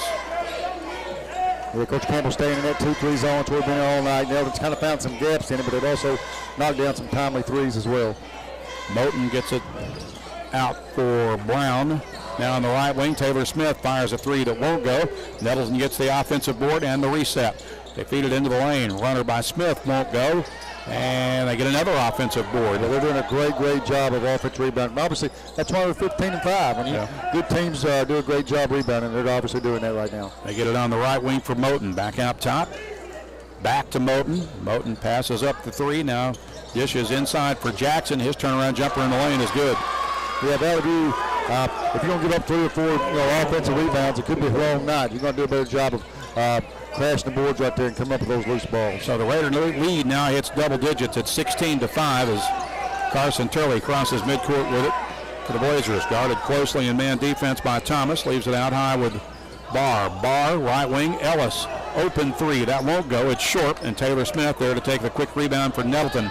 In transition, ball stolen at the other end by Barr. They'll push it ahead for Ellis. Ellis gets to the rim and scores the layup with a scoop move. Nice up and under move there by Gavin Ellis for his first bucket of the game. Maybe that'll get us going. Sometimes just a little play like that kind of gets your offense going again. Breaks the scoring drop for Valley View. Here's a 3 at the other end that misses. The rebound goes out of bounds. Last touch by Barr. It'll stay with the Raiders with 5:42 to play in the half. Nettleton up 16-7. Yeah, Nettleton every possession is getting multiple offensive rebounds and getting multiple opportunities to score. They get it out top for Moten. Moten guarded by Ellis, trying to shake him. Dribbles inside the lane. Jump stop shot off the glass, no good. Rebound taken by Jackson. Jackson goes back up with it and scores over Jay Mormon. Yeah, he's a handful as well. He does a good job, and then kind of use him and Pilgrim kind of together. Pilgrim's been out for a while, so they don't lose a whole lot when he goes out just because he can come in and have good minutes. Raiders lead at 18-7 with 5:15 to play in the half as Gavin Ellis walks it across midcourt for the View. Off Mormon screen to the right wing, gets it back out top. Left wing now for Barr. Barr picks up the dribble, gets it out top for Turley with 12 on the shot clock. Right wing for Ellis. Ellis out top, back to Ellis with 5. Dishes into the lane for Mormon. His shot's blocked, but he got fouled, I believe, by Jackson. Right, and that was a real good job by Gavin Ellis there. Late in the shot clock this time, got down to about 5, and he did what you needed to do. He took it to the rim, drew the defense, and gave it up to Jay. Now Jay needs to slow down and knock down these 2 free throws. Foul is on Jackson, his first, 3rd team foul. Mormon at the free throw line, misses the front end. He's got 1 more to shoot as Laird Cullen checks back in, relieving Carson Turley for Valley View. Awaiting the 2nd free throw for senior Jay Mormon. Missed them both, and Blazers got to hit free throws in this game. Yeah, if you're going to stick around against a team like Nettleton, you got to make those for sure. Here's Moten with it back up the floor. Gets it over for Jamari Thomas. Now on the right wing for Smith. Into Jackson at the high post. Back out top for Thomas. Nettleton doing a real good job against the 2-3 zone to bring that Jackson young man to the high post area, kind of going high-low with him and Smith, and then the two shooters kind of in the corner, so tough matchup. Travel called on Taylor Smith to give it back to the Blazers with 4:31 to play in the half. Nettleton leading 18-7 as Cullen puts it in play for Gavin Ellis. He'll work it ahead, gets it across midcourt for Cullen. Cullen high on the left wing with a bounce pass to Ellis. He'll take the NBA three. That is no good as he missed it badly. And the rebound grabbed, ball shot blocked by Nettleton. Here come the Raiders in transition back the other way as Smith gets to the rim and misses the layup but draws the foul as he takes a tumble. He's okay, fortunately, and now he'll be at the free throw line. Once again, after the foul on Gavin Ellis. The athleticism of Nettleton on the other end, blocked another shot. For Valley View right now, what are you, down 11 right now? You're just trying to stick around, get this thing under 10. On the flip side of it, if you're Nettleton, obviously you're trying to put the pedal down and extend this thing up to 15 or 20 even. So the next 4 minutes are a big part of this basketball game. Taylor Smith misses the front end. He's got one more to shoot. Meanwhile, substitution for Nettleton is Brandon Alexander is back in. I guess he missed both of those. I didn't see him. He missed both free throws. He missed both. Ellis back the other way with it for Valley View. He'll try another three from straight away. That one is good. Ring it up for Gavin Ellis. His first three of the night, and gets Valley View back to a single-digit deficit. It's 18-10 with 3:54 to play in the first half. Nettleton with the basketball with it. There's Alexander. Now they feed it to Smith, and he walked again. Call for a travel as they picked up the pivot foot a little quick. And Valley View will catch it right there and get the ball back. Laird Cullen will inbound. Puts it in play for Gavin Ellis. Yeah, Gavin did a great job there. Another big play right here. Kind of, once again, just trying to stick around right now is all you're trying to do with Valley View. Ellis with it out top. Along the right wing, directing traffic. Guarded by Alexander as he lost it on the baseline. But they're going to get Alexander with a reach-in foul. And that is the fourth team foul on the Raiders. Shot clock will reset as Pegram checks back in for Nettleton, relieving Jackson. And Laird Cullen will inbound from the corner for Valley View. Throws it into the backcourt for Gavin Ellis. Ellis across midcourt working against Alexander. Now leaves it with Hudson Rogers out high. Left wing for Cullen. Cullen gets fouled on the aggressive bump by Brown. That'll be his first. Team foul number 5 on the Raiders. Cullen again to inbound in front of the Raider bench. 3:24 to play in the half. Here's Ellis with it. Guarded closely by Alexander. Brings a right wing for Barr. Barr gets to the elbow, now backs it out. Leaves it with Cullen. Cullen to Hudson Rogers. Rogers stripped of it, gets it back, needs help, finds Barr. Barr with the ball fake. Now the no-look pass for Mormon. Mormon's shot is blocked, and Pegram with a rebound. And Nettleton with a pass over blocked shots in this first half. Alexander gets inside, leaves it with Moten. Moten's shot is way off the mark. Gavin Ellis takes the defensive board for Valley View. Yeah, Nettleton's disrupting the paint there. There's a steal by Pegram as Cullen telegraphed that pass, and Pegram with the easy steal. He'll dish inside. Now the bounce pass underneath, stolen by Barr as Nettleton tried one pass too many, and the Blazers take advantage of the mistake as Barr will cross midcourt with it, guarded closely by Taylor Smith with 2.5 minutes left in the half. Yeah, we said at the 4-minute mark it was 18-7, so Valley View's kind of here in the last, I guess minute and a half, 2 minutes, they're doing a good job sticking around there. Great. Cullen able to get to the rim and score with the left hand. Great take by Larry Cullen, the sophomore. That's great to see out of him. Blazers within 6. Here's Nettleton at the other end. Shot off the glass is no good on the miss by Smith, and Valley View again with the defensive rebound as Nettleton in a bit of a lull right now. Yeah. Blazers back the other way. We'll see if they can take advantage. Here's a steal by Nettleton. Back the other way with it. The Raiders get the layup off the steal by Brown.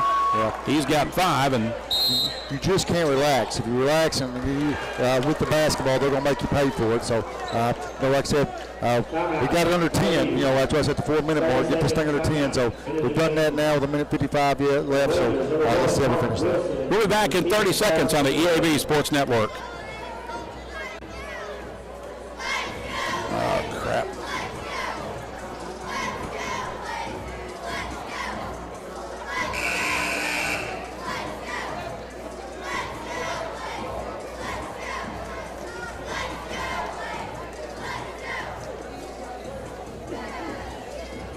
This internet's killing me.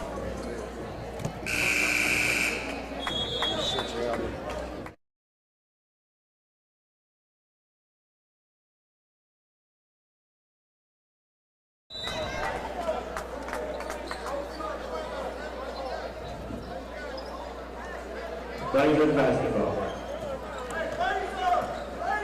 Town Jonesboro. Bamboo Okay, I think we're back. Cuisine has all your favorites, from steak and chicken to seafood and sushi. Bamboo also has house poke bowls, or you can build your own bowl. Bamboo Japanese Cuisine with hibachi, sushi, and Saturday for lunch and dinner. And discounts are available for students, so stop by and dine in with us. Or log on to BambooJapaneseCuisine.com and like them on Facebook. Bamboo Japanese Cuisine on the corner of Main and Huntington in downtown Jonesboro. We are back. Apologize for the technical issues. We're having bad internet connection problems tonight. Here's a three by Cullen for Valley View as he rings it up from the corner pocket. Cullen's got 5, and the Blazers are back within 5. It's 20-14 after the Valley View timeout. Here's Taylor Smith with it for Nettleton. Cullen here off the bench. Smith with the basketball, guarded by Mark Wilson, who's new into the game for Valley View. They feed it into Pregame at the high post. He'll get it back out for Taylor Smith. He'll launch a long 3 up and in as he answers for the Raiders. Smith in double digits now with 10, pushes the Raider lead back to 8. It's 23-15. Turley with it, brings it left wing for Wilson. Wilson gets it back out top to Turley. Turley off the screen to the right wing. Gets it for Wilson out top. He's guarded there by Brandon Alexander. Hands it off to Cullen. Cullen gets away with a bit of push-off. Runner in the lane is no good, and Nettleton's got the rebound. 20 seconds to play in the period. Runner off the glass is no good. The rebound put back is a miss on the dunk attempt, but they get an offensive board. Now they go inside to Pregame, and Pregame is called for an offensive foul. Well, Hudson Rogers kind of stood in there and took it, so I don't know about that call. It's kind of 50-50 there, but I guess the Valley View will take it. 12 seconds remaining as Bo Smith checks back in. He'll inbound for Valley View. The Blazers down 23-15. Inbounding for Turley, who will walk it ahead. Turley to the left wing for Rogers. With 5 seconds left, here's Smith with it. Right wing to Wilson. Wilson gets the defender off his feet, fires the 3 that misses at the horn. And at the half, Nettleton's lead is 8. It's 23-15 as we've reached the midway point of this one. We'll step aside for a 2-minute timeout and back with our Kavanaugh Auto Group halftime report. We'll also visit at halftime with Coach Sean Cockrell. All coming your way in 2 minutes on the EAB Sports Network. EAB Sports Network. Tired of slow internet? Feel like you're stuck in the old days? It's time to catch up with Empower, delivered by Craighead Electric. Thanks to Empower, you don't have to wait for high-speed internet. Our new cutting-edge technology more reliable and faster than the competition. Call 870-336-0999 to check the internet availability in your area. That's 870-336-0999. Empower. High-speed internet for your neck of the woods. Whether you're replacing an old appliance or remodeling your whole kitchen, the appliances you need are right around the corner with GE Appliances at Tucker's Appliance Superstore in Jonesboro. Shop timeless designs and time-saving features on the appliances that are built to last in the busiest homes. Visit Tucker's Appliance today and upgrade your home. I'm going to recap score and take a quick break and then come to you. And your local experts. Shop Tucker's Appliance today and save. Your vehicle is a personal and important investment. At Central Collision Center, we're more than collision repair. We do everything from minor paint, touch-ups, and windshield replacements to framework. We're committed to customer satisfaction and provide the highest quality of service. At Central Collision Center, we provide honest and expert auto care and offer a written lifetime warranty and on-site rental car arrangements. Stop by or give us a call today to schedule your free estimate. Central Collision Center, professional, convenient, reliable. Find Central Chevrolet on Stadium and online at centralcollisionctr.com. 25 years of memories, 25 years of smiles, opportunities, and friends. 25 years of community. Because of you, we've forged long-lasting partnerships that have made our communities better. We can all agree that a lot has changed in 25 years, but our promise to always be a true community bank remains the same. Our roots run deep. Our commitment to you runs deeper. We're celebrating 25 years of First Community Bank, and the best is yet to come. And that's the opportunity. We welcome you back to Blazer Gym. Randy Myers under the headset. It's halftime here in our boys game with this 5A East doubleheader with Nettleton leading Valley View 23-15 at the break. Our Kavanaugh Auto Group halftime report. To see the complete inventory of Kavanaugh Auto, log on to from the comfort of your home, log on to their website at KavanaughCars.com. ValleyViewSports.com. Valley View trailed 14-5 at the end of the first period. They're down by 8 here at the break.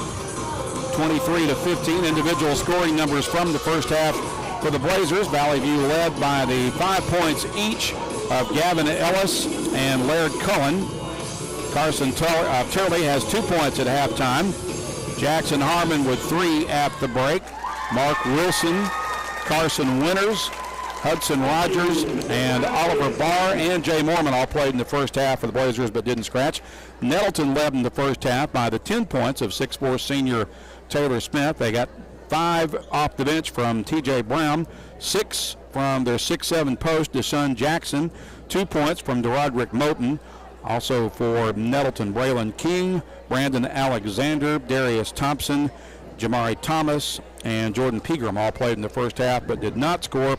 Raiders lead at 23-15 at the break. We are joined at this time by Valley View head football coach Sean Cockrell. And Coach, it's been a very busy and active off season for your guys, especially some of your upperclassmen and even one of your juniors, who is probably the most hotly recruited player in Northeast Arkansas, one of the most hotly recruited players in the state with Brian Huff. But just kind of talk about, I'm trying to remember off the top of my head all the guys that have offers and that have made commitments. Of course, I guess the big news most recently on the recruiting front is the offer from Notre Dame for Brian Huff last week. Yeah, it's been a crazy ride for him, especially with we had Missouri in here Monday, we had Arkansas in here, we had Memphis in here, and then he's got the Notre Dame offer, he's got LSU, Oklahoma State. So I've talked to Auburn this week, I've talked to Florida State, talked to Oklahoma today right before I came here. So it's getting crazier and crazier for him.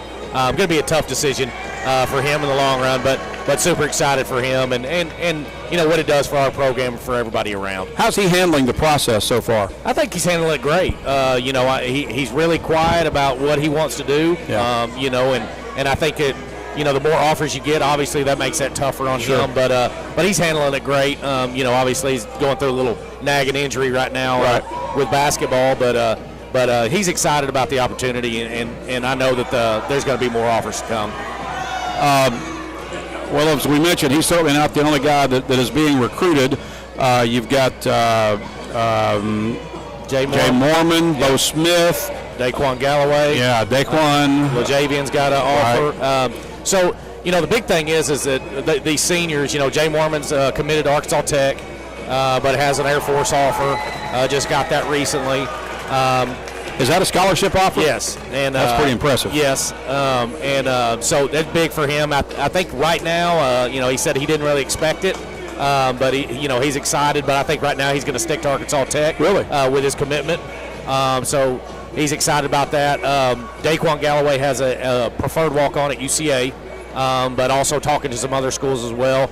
Bo Smith's going to walk on at Arkansas State. We talked to Coach Butch Jones last time he was in, and so they got all that squared away.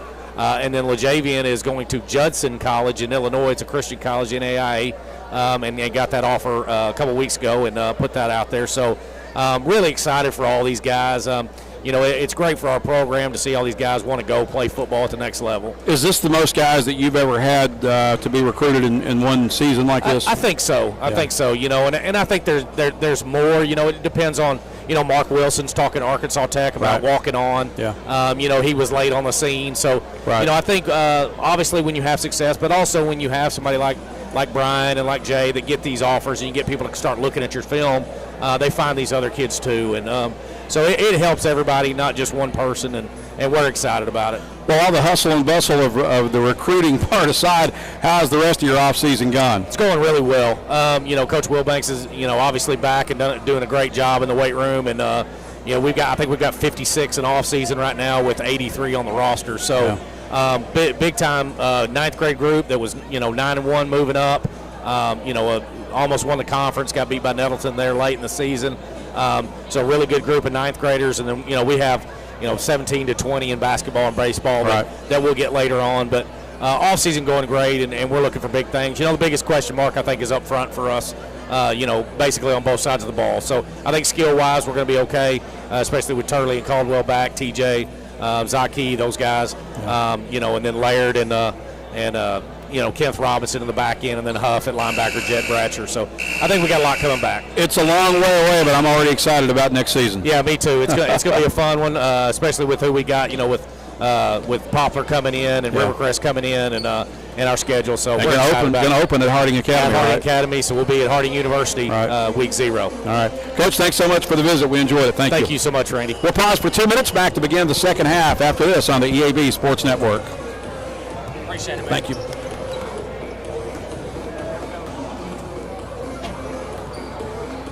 Sports Medicine. They're experts at getting you back in the game. If you have an athlete in your life dealing with elbow, knee, or ankle pain, or maybe you got a nagging injury keeping you away from the activities you love most, go see the doctors at JOSM. Call 932-1820. Visit their Facebook page and at JonesboroOrtho.com. Jonesboro Orthopedics and Sports Medicine, excelling in our field so you can excel on yours. You raised your family here. Did every July 4th here.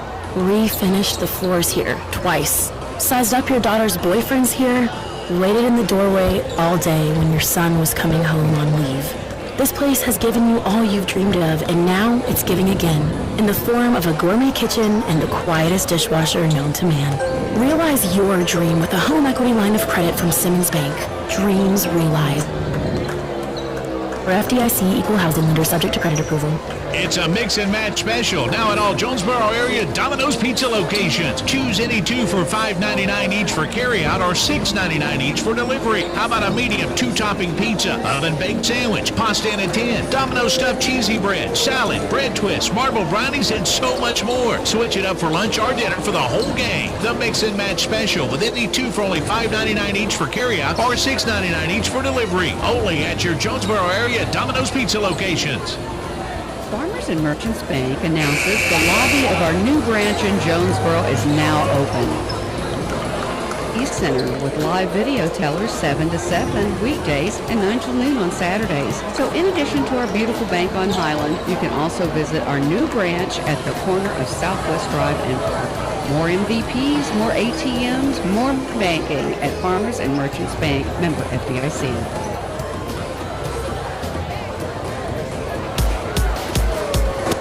We welcome you back to Blazer Gym. Randy Myers and Jason Manchester under the headset.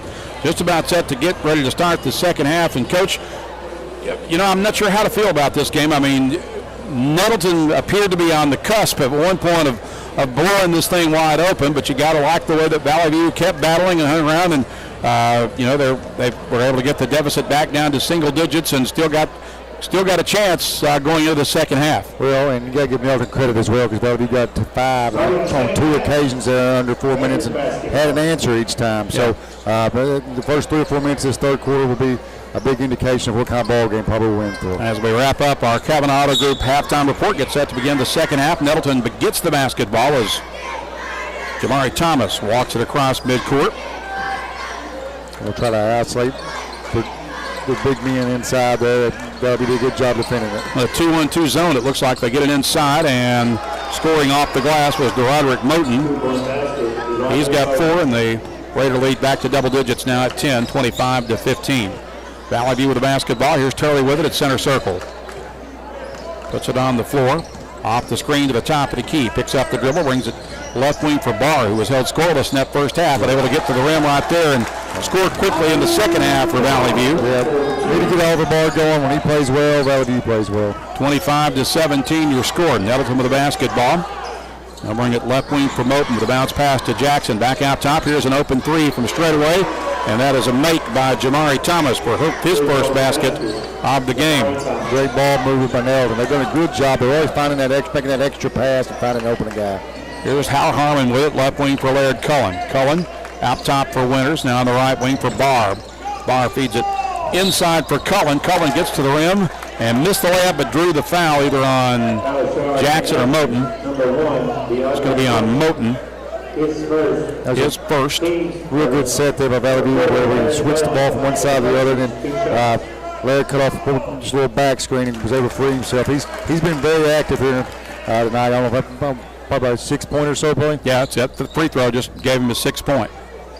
As he shoots the second one and makes it as well. So Cullen with 7, playing very well, and it's 28-19. Nettleton with the basketball in the lead as Jamari Thomas crosses midcourt against token pressure from Oliver Barr.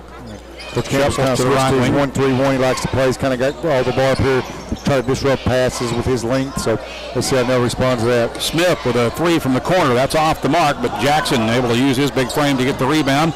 Out to Thomas for a three that won't go. Winters comes down with it, and he gets fouled, I believe, by Pegram.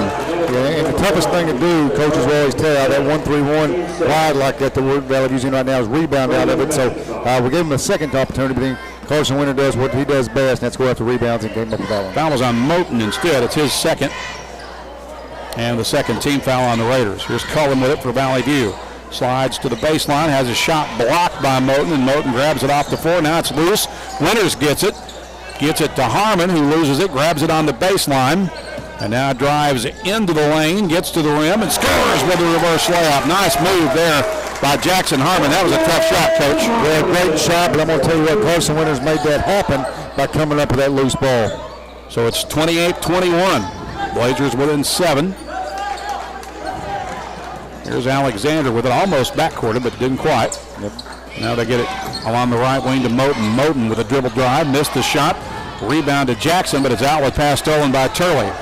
Turley will bring it ahead, push it ahead, and transition to Barr, who's ahead of the defense. Missed the layup. Rebound put back off the glass on a tip by Carson Winters. Yeah, it was a great pitch ahead pass to Carson Turley that we found from the transition. Blazers within 5. It's 28-23 with 5:19 to play in the period. Nettleton with the basketball. The switch to the 1-3-1's kind of disrupted him just a little bit. There was an answer, try to get it back lob for it, just didn't get it. Smith shoots and scores over Winters and draws the foul. Tough shot there by Taylor Smith. Yeah, what his athleticism. What a tough finish that was, and what a tough catch it was. It made a little lob pass on the back door against that 1-3-1. And he came up with a tough catch, and then just a great play. Did you catch who that foul was on? I think it was on Winters, but I think it was on Carson Winters, yes.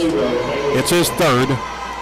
Smith at the line for the M1. He missed it, and Barr takes the rebound for Valley View. So it's 30-23 as Cullen crosses midcourt with it for the Blazers over the left side. He'll get it out top for Turley at center circle. Turley surveys the man-to-man defense for Nettleton. Brings it right wing for Barr. He'll leave it with Cullen. Cullen kicks it for Harmon. Harmon trying to drive the baseline, gets fouled, I believe, by Pegram on the block. Well, and I'd like to see Jackson maybe do that a little bit more against Pegram, kind of go at him. Kind of a tough matchup for Pegram, so I'd like to see Harmon kind of try to get to the rim on him a little bit more to see if he can draw some fouls on him. Second foul on Pegram, third team foul on the Raiders as Turley will inbound from the baseline for the View. Gets it out top for Harmon. Harmon guarded by Pegram, leaves it with Cullen. Now to Barr. Barr guarded closely by Smith, had it poked away from behind. Nettleton with a steal. Here's Taylor Smith with a two-handed slam at the other end off the steal. He is doing a tremendous job defensively. He's bothering up all the ball just a little bit with his length, but he is a great defender. Nettleton's lead is back to 9. It's 32-23. Barr has it at the top of the key. Brings it right wing for Cullen. Cullen splits the double team and gets stripped to the basketball as he does so. Out of traffic with it comes Jamari Thomas. Thomas to the top of the key. The bounce pass along the left wing for Smith. Smith dishes for Jackson, but gets away from Jackson. The Raiders lose it out of bounds on the baseline. Valley View will catch a break there and get the ball back as Gavin Ellis returns to the floor for the Blazers, replacing Laird Cullen. Ellis will inbound from the baseline against full court pressure for Nettleton. Gets it in play for Barr. Barr will work it ahead now against Jamari Thomas. Melvin trying to amp up the pressure here, so Bellevue kind of needs to try to withstand a little bit of a run possibly here. This is Turley with it to the right of the circle. Shuffles to the right wing, now to the top of the key. Stops and fires the three. That won't go. And scramble for the ball on the floor. Off the rebound, they're going to call a jump ball. It'll belong to Valley View on the alternate possession with 3:46 to play in the period. Nettleton leading 32-23.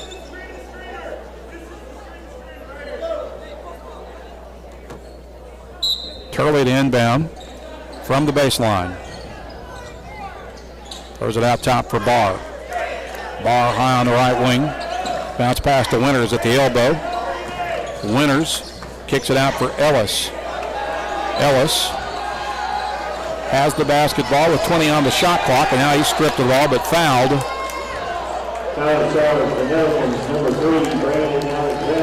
Brandon Alexander picks up his second. 4th team foul on Nettleton. Turley will inbound from the baseline. Lob in for Winters. Out high, he'll leave it with Ellis. Right wing to Turley. Turley blocked and fouled on his way into the lane. It's going to be the 15th foul on Nettleton, so that can come into play later where Valley View, who has struggled at times from the free throw line, will need to come up with some free throws in this basketball game. Jamari Thomas guilty of that foul, and it was the 15th foul. Here's Winters with it for Valley View, trying to post up his defender. Unable to do so, falls to the floor and travels with the basketball. Or was he fouled? They won't call a foul. That would be called a break there because the young man played perfect defense, and we probably just fell. That's going to be their 16th foul. Coach Ragsdale, Nettleton definitely did not like that call. I'll be honest with you, I don't blame him. Yeah, I don't agree with that call either. Yeah. Foul was on Jackson, his second. Here's Turley with it on the right wing for Valley View. Gets to the free throw line, hands it off for Barr. He'll fire from the elbow. That's up and in. That's a great pull-up jumper there, mid-range game from Oliver Barr. Nettleton hurries back up to the other end, and it's stolen away inside by Jackson Harmon. Harmon will leave it with Turley, and Turley will bring it back across midcourt with Valley View trailing 32-25. And keep in mind, Nettleton's already at 16 fouls. Valley View does a good job of attacking the rim to continue to draw fouls. Turley has it knocked away, but gets it back, feeds it to Ellis on the right wing. Ellis being guarded by Taylor Smith. Leaves it with Turley. Turley, left wing for Harmon. Harmon trying to work the baseline. Had it taken away by Pregame, but he got it back. Now it's stolen away by Taylor Smith, and Smith will drive to the other end against Winters and able to avoid the defender and get to the rim with a nice move. Great Euro step, and one of those things, that's one of those moves you can't really coach. It's just a great athletic play. Instinct. 9-point lead for Nettleton. Here's Ellis with it. Spins into a double team, needs help, gets it out for Winters. He'll leave it with Turley. Turley off the screen, fires short on the three, and Smith has the rebound for Nettleton. And a foul, I believe, against Carson Winters will pause the clock. And that'll be the 4th foul on Winters. And once again, Valley View got it back down, I think maybe 7 or 5 there, and Nettleton had an answer. That's kind of been a theme all night. Valley View has kind of got themselves back in it, but every time Nettleton's had an answer. So Winters will head to the bench with his 4th foul. He's replaced by Jay Mormon, the 6'4 senior, and back the other way with it for Nettleton comes Jamari Thomas. 2:02 to play in the period. Nettleton leading by 9. It's 34-25.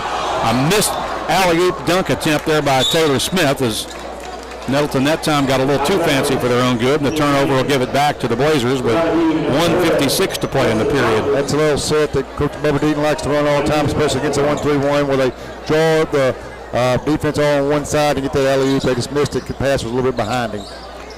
Here's Hudson Rogers with it. Left wing for Ellis for the Blazers. Ellis lost it. It's recovered by Turley, and then out of bounds last touch by Nettleton. So Valley View will maintain possession. Laird Cullen will come back in for the View, relieving Turley. And Ellis will inbound just below us to our left. Not before Nettleton sends Moten back into the game, relieving Deshaun Jackson. Both teams have played a lot of guys tonight.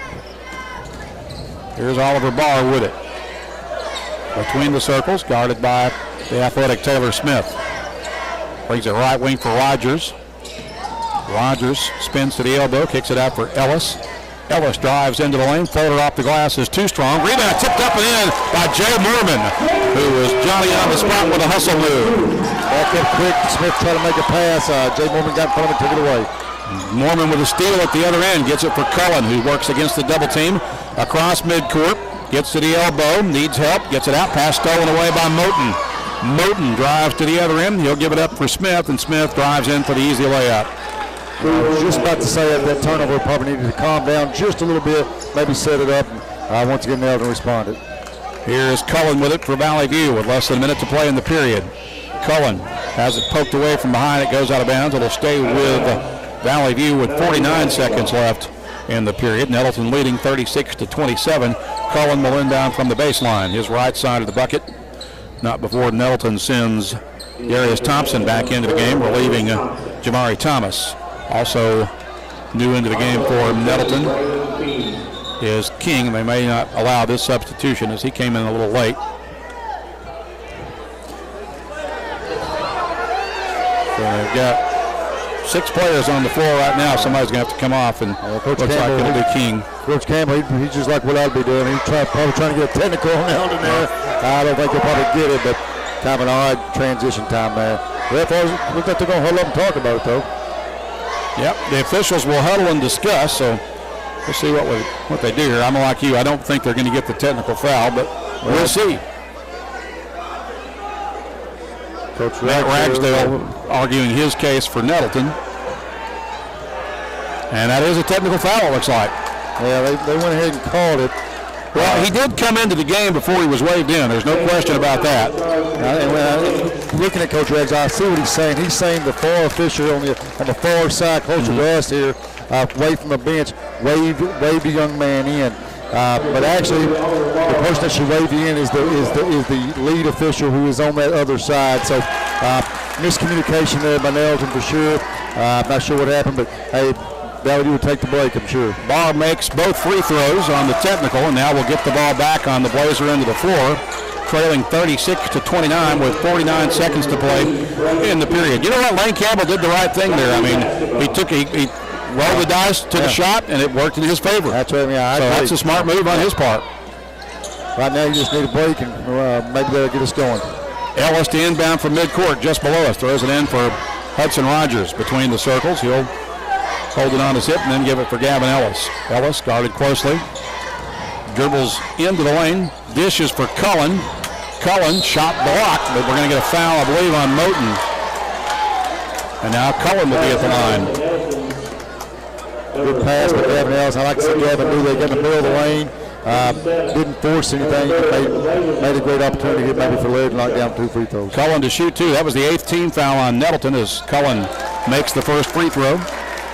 And free throws are going to be a big part in this because, already at 8, probably going to get the double bonus some point in this game. So that'll give Valley View an opportunity to get back in this for sure. It makes both of them. So once again, Valley View's got it back to 5. And so far, every time they've done that, Nettleton has responded and answered. We'll see if the Blazers can come up with a stop here on this possession. As Bo Smith is back in for Valley View with 37 seconds remaining. Coach Campbell switched his little 1-3-1 again.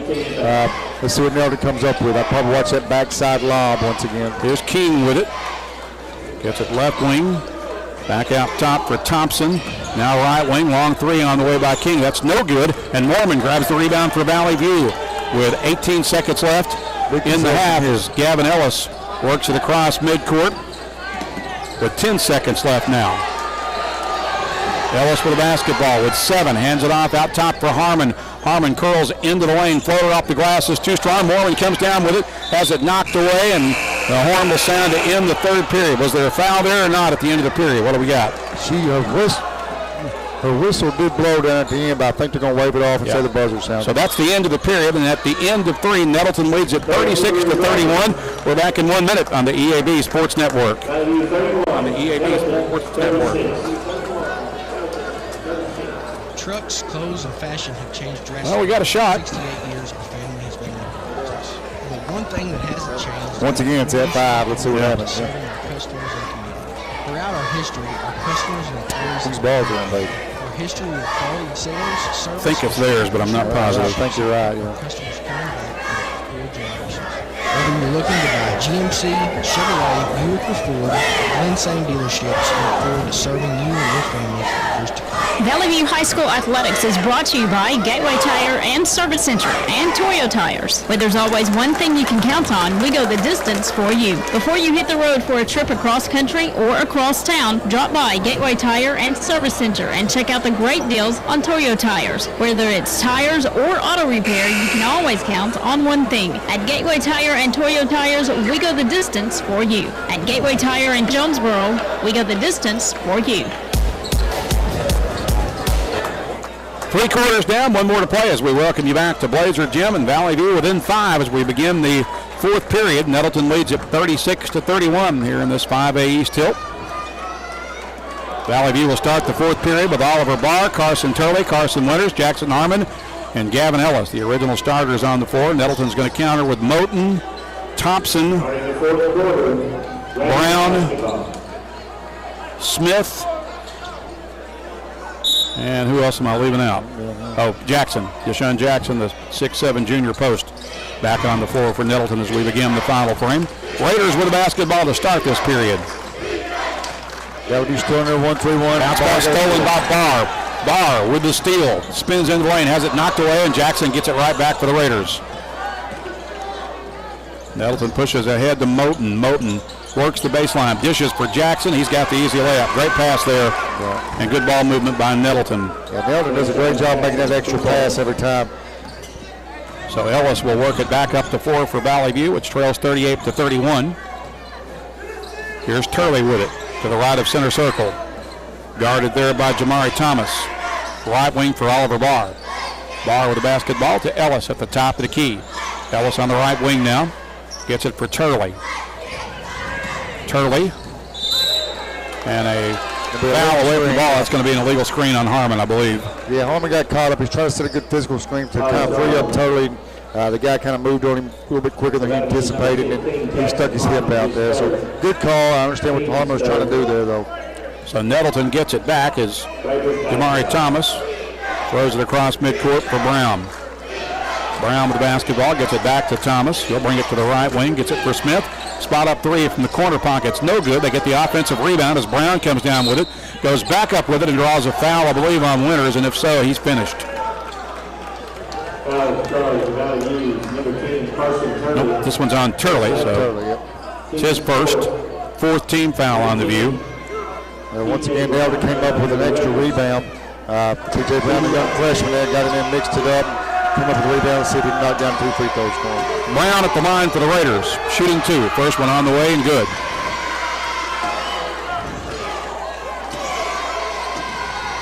Pushes the lead back to 8 at 39-31. Second free throw pending.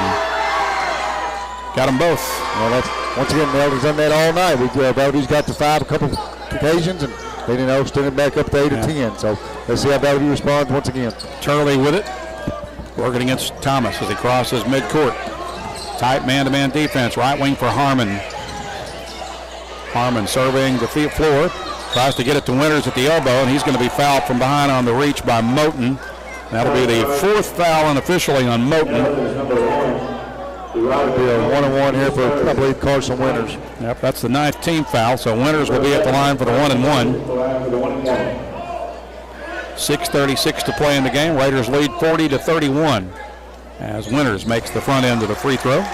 Well, I'll tell you what, Coach Ragsdale from Nettleton did a great job of subbing tonight. Got a lot of guys to play. Now what you're going to see around Nettleton is amp up the pressure anymore. Winters misses the second one, and Taylor Smith grabs the rebound for Nettleton. He'll bring it up the floor over the left side. Has it between the circles. Feeds it underneath to a wide-open Moten, and Moten with a layup inside. Great pass by the Smith. Moten with 6. It's 42-32. Lead back to double digits for Nettleton. Here's Turley with it. Gets it for Ellis. Ellis on the baseline. Gets it out for Harmon. Harmon in the corner for Barr. Barr draws the double team. Dishes for Harmon. Out top, Turley will fire off the left wing. The 3 is short. Rebound to Harmon. He puts it back up to the left hand. That won't go, and Nettleton's got the rebound. Push it ahead to Brown. He'll have an easy layup at the other end. Brown with 9, and now Nettleton with its largest lead of the game at 12. Yeah, Bellevue needs an answer here. Try to get this back under 10. There's Harmon with it with 5:44 to play. Down low to Winters. Winters fumbles it, gets it back, leaves it with Barr. He'll try the 3 from straight away. That won't go, and Nettleton grabs the rebound as Moten comes away with it. Throws it ahead to Jackson as Moten goes down, and he's still down, and Jackson able to score the layup. I think Coach Campbell's going to get a timeout. Try to stop the run here from the Nettleton Raiders. So Valley View takes the timeout, pausing the clock with 5:28 to play. Nettleton now with a 14-point advantage, their largest lead of the night. It's 46-32. We'll be back in 30 seconds on the EAB Sports Network. Seconds on the EAB Sports Network. Demos Smokehouse Barbecue on Johnson at Hill. How long is this timeout? On Main Street across 30 or Jonesboro 4? High School. Now, I'm from Memphis, and I know barbecue. Don't matter. But there are people from Memphis that travel to cover Jonesboro it. to Come back. sample, taste, and enjoy Demos Barbecue. No kidding. They come from Memphis, so no need to go anywhere else. Right here, the best barbecue is at Demos. Any of the ribs, any of the plates, you can enjoy it all at Demos Smokehouse Barbecue. My mouth is watering. We welcome you back to Blazer Gym. Timeout on the floor taken by Valley View. And, Coach, as you mentioned, Wayne Campbell had to call that timeout to stop the bleed. Well, once again, that's what Nettleton does. That's why they're a good basketball team. Every time Valley View has kind of punched at them a little bit and got it close within 5 or 6, then they'll go about a 7-0, 10-0 run and get themselves back up comfortable. So that'll be what they got to try to do now. You're down 14. Try to get this down to under 10 with about 3 minutes to play, and then give yourself an opportunity from there. But got to come up with some scoring and got to do a little bit better job in transition defense. But Nettleton's got a lot to do with that because they're creating so much havoc defensively. 5:28 left in the game. Nettleton leading 46-32. And she's put a count on him. He needs to take the ball out there. Barr will inbound for Ellis. Ellis will walk the ball up the floor. Guarded by T.J. Brown as he crosses midcourt. Brings it right wing. Goes baseline. Trying to get it to Harmon in the corner, but Nettleton able to deflect it out of bounds on the baseline. And now Laird Cullen will check back in for the Blazers. Turley will inbound from the baseline. 30 on the shot clock, 5:13 on the fourth quarter clock.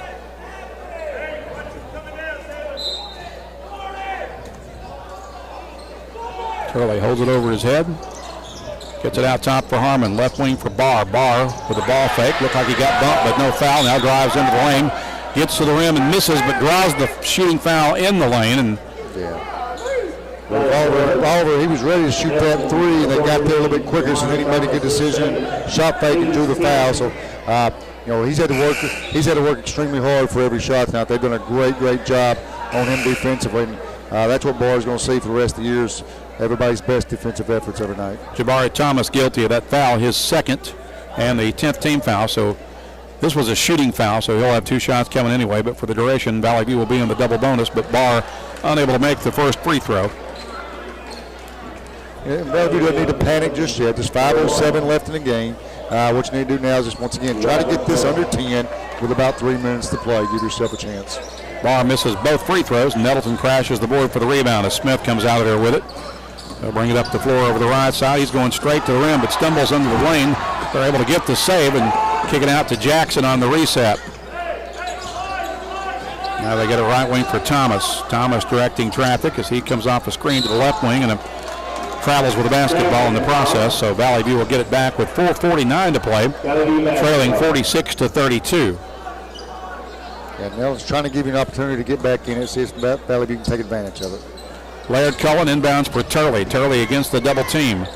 Gives it up for Barr. Barr with a runner in the lane. That won't go. Gets his own rebound. Goes back up with it. That one's blocked by Jackson. He gets it back. Goes up a second time. Gets the bucket and the foul. He'll be at the line for the end one. Well, great job by the young sophomore there off the ball. Just to stick with that play. He took patience to stick with it. Did a great job. It's the third foul on Deshaun Jackson. And one shot coming here for Barr on the M1 opportunity. He makes it. Barr has 9. And the Blazers within 11. It's 46-35, 4:33 to play. Moten with it. Brings it left wing for Thompson. Thompson guarded by Cullen. 3 ball on the way from straightaway by Smith is no good. And Winters rebounds off the floor for Valley View. He'll get it for Turley. Turley will bring it across midcourt. Right wing Barr. Spot up 3 ball from the corner pocket. Bring it up for Alabama. He's trying to get going. What I liked about him there earlier, he kind of hesitated, all the ball did. But on that corner, there was no hesitation. He got it, caught it, and shot it without thinking about it and knocked it down to get the Blazers back in this thing. And Nettleton gets the timeout now, so we'll pause for 30 seconds with Nettleton leading at 46-38. We're back in 30 seconds on the EAB Sports Network. On the EAB Sports Network. Communities together like high school sports. No matter what the scoreboard says, it's a winning feeling just to be a part of it. At Baird, we want you to have the feeling anytime you come into one of our dealerships. Good credit, bad credit, no problem. Don't buy anywhere else until you shop at Baird location near you. Don't get a bad deal, get a Baird deal. Because why pay more? Saving service, great selection too. Baird does it all for you. We welcome you back to Blazer Gym. Timeout on the floor. Valley View hanging around. The Blazers still giving themselves a chance. They've been able to get the deficit back to single digits once again after Nettleton led by as many as 14 just a minute or so ago, but now it's 46-38 with 4:10 to play in the basketball game.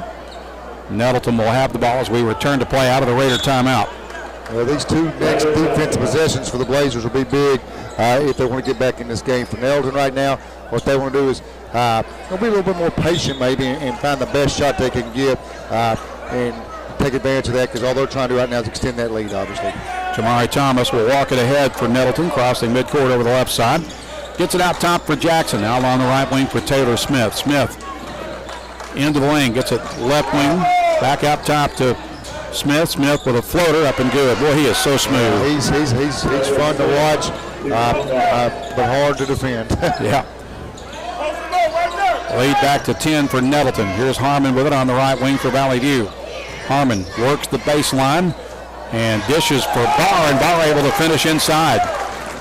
Barr with 14, all of them in the second half for Valley View. Blazers back within 8 with 3.5 minutes remaining.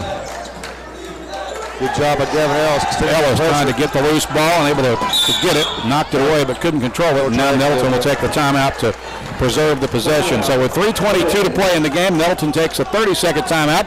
They lead at 48-40. We're back in a half minute on the EAB Sports Network. Ah, crap. 30-second timeout.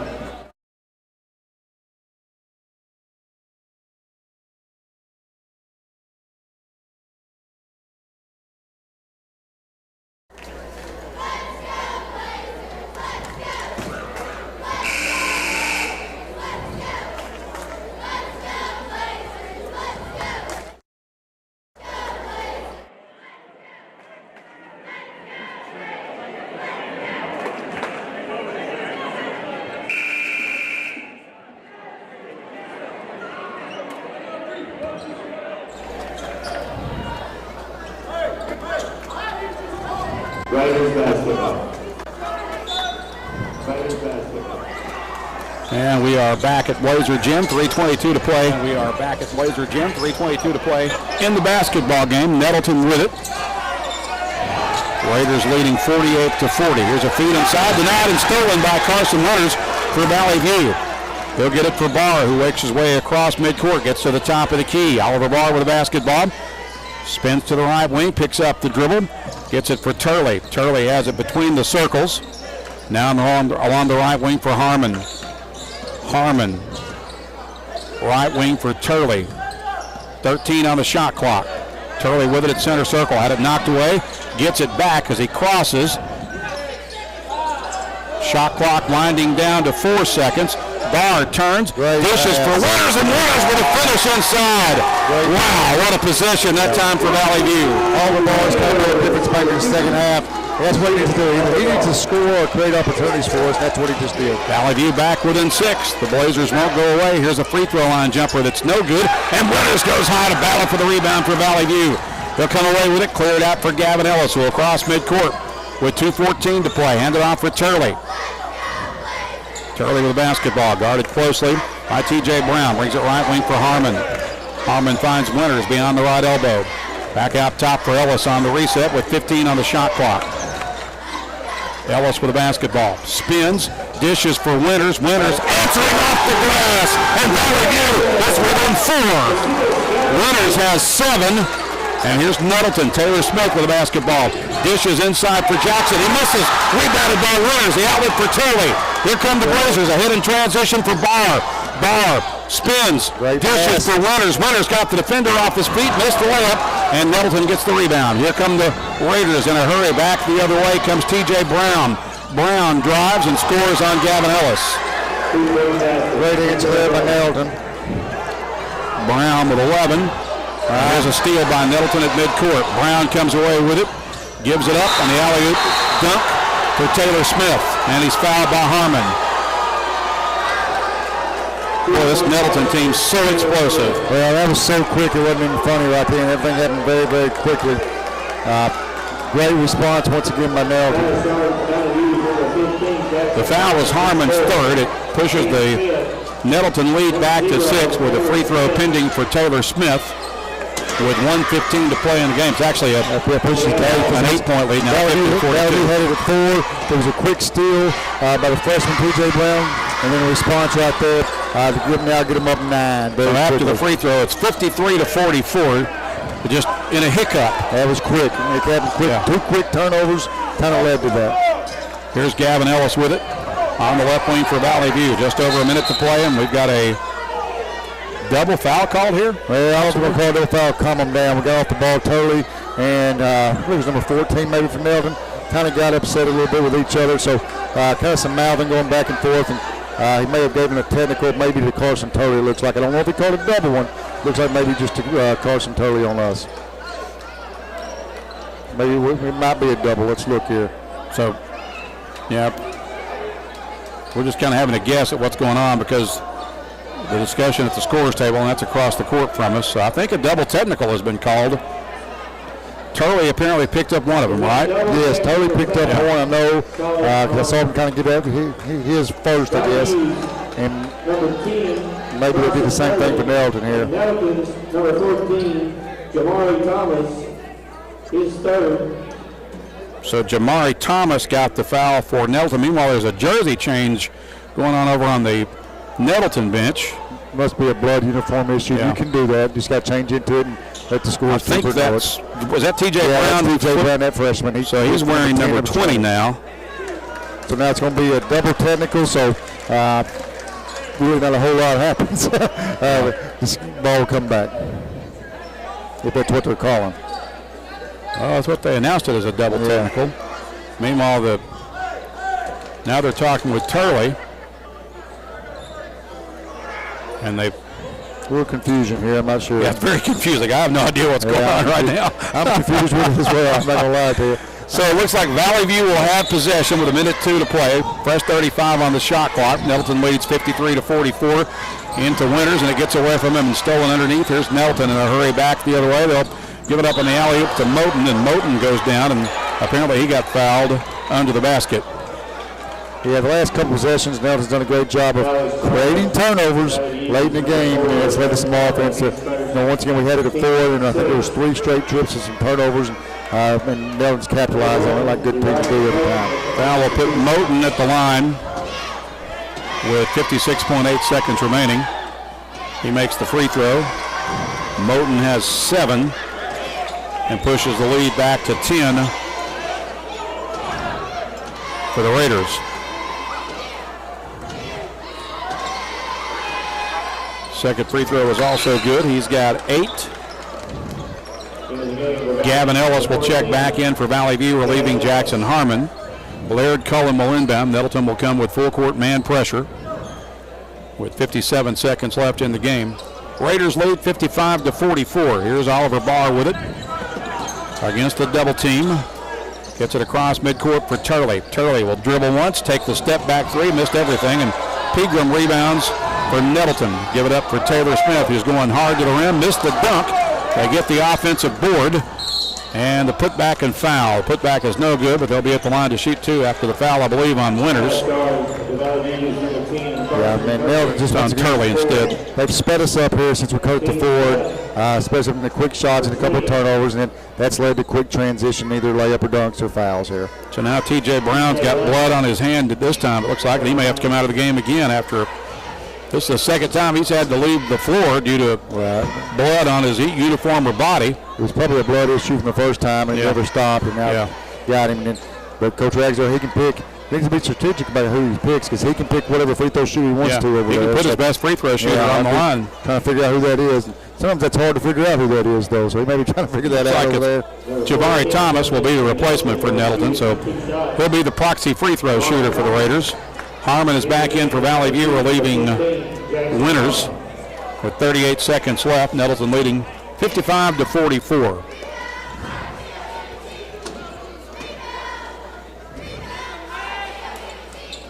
Free throw is good as it rolls around and drops through for Jamari Thomas. He's got 4.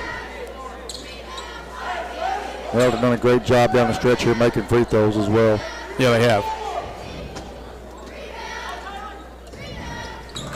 Both free throws up and good for Thomas. He's got 5, and it's a 57-44 lead for the Raiders as Cullen throws it away. Trying to get it to Barr, but overthrew him, and we turnover, give it back to the Raiders with 33 seconds left. Nettleton's going to improve to 16-5 with this victory and strengthen their hold on second place in the league standings as they'll improve to 5-1. Here's a foul against Ellis at midcourt. Yeah, I mean, it was 48-44, I believe. With about a minute and a half left. To go. And Nettleton didn't panic. What got them out of a jam there, so to speak, is their defense. Defense led to that. They did a great job disrupting stuff, and it led to some good things for them offensively. But that's what good teams do. That's why they're, that's how the record is what it is. Smith misses the free throw. Harmon with a rebound for Valley View.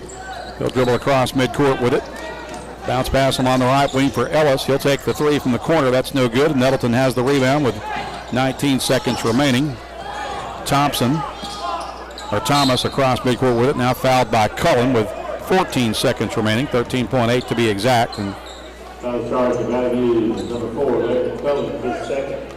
foul is a second on Cullen. And now it's a double bonus foul opportunity for Nettleton. First free throw made by Jamari Thomas. Thomas with 6 with 13.8 seconds remaining. Missed the second one. Barr with a rebound. He'll throw it ahead for Ellis. Ellis will drive in, miss the layup. Rebound battled for. Harmon ends up with it. He'll put it up and in and draw the foul.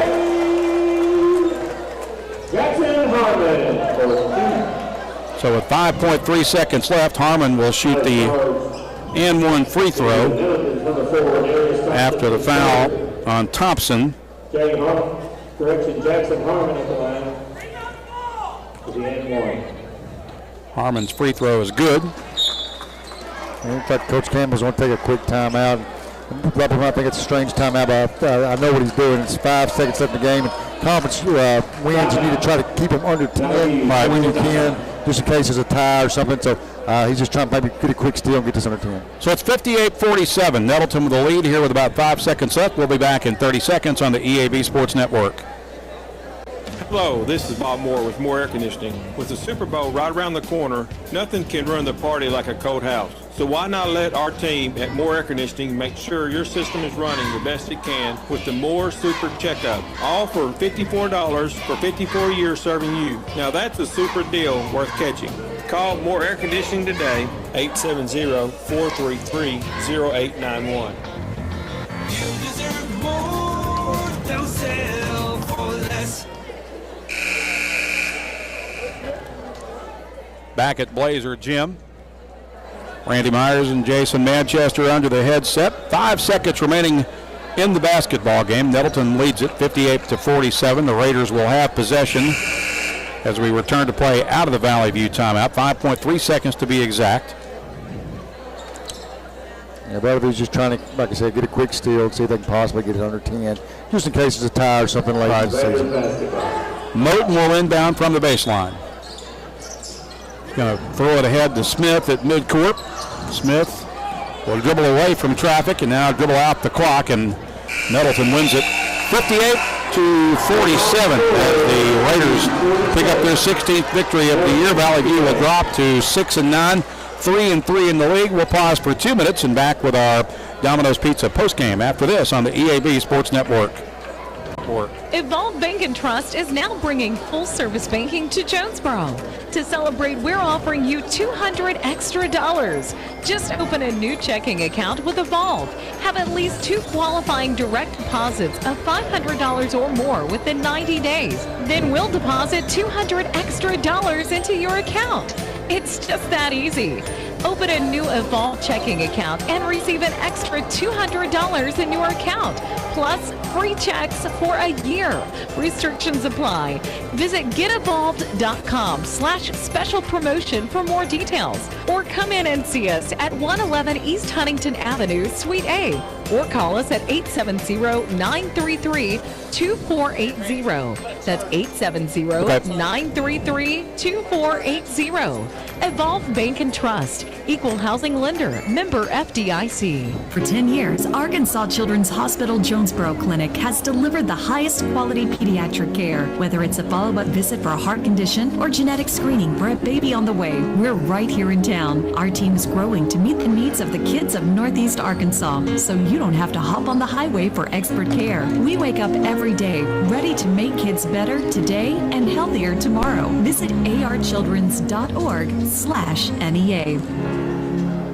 No matter what the season, it's always a great time to go to Wings to Go. Whether it's football, whether it's basketball, whether it's baseball, whether it's wrestling, whether it's anything, the wings, the salads, the hamburgers, everything they have at Wings to Go is always flavorful and it's always ready. All that has to happen is you come down and enjoy them. Happy winging from Wings to Go.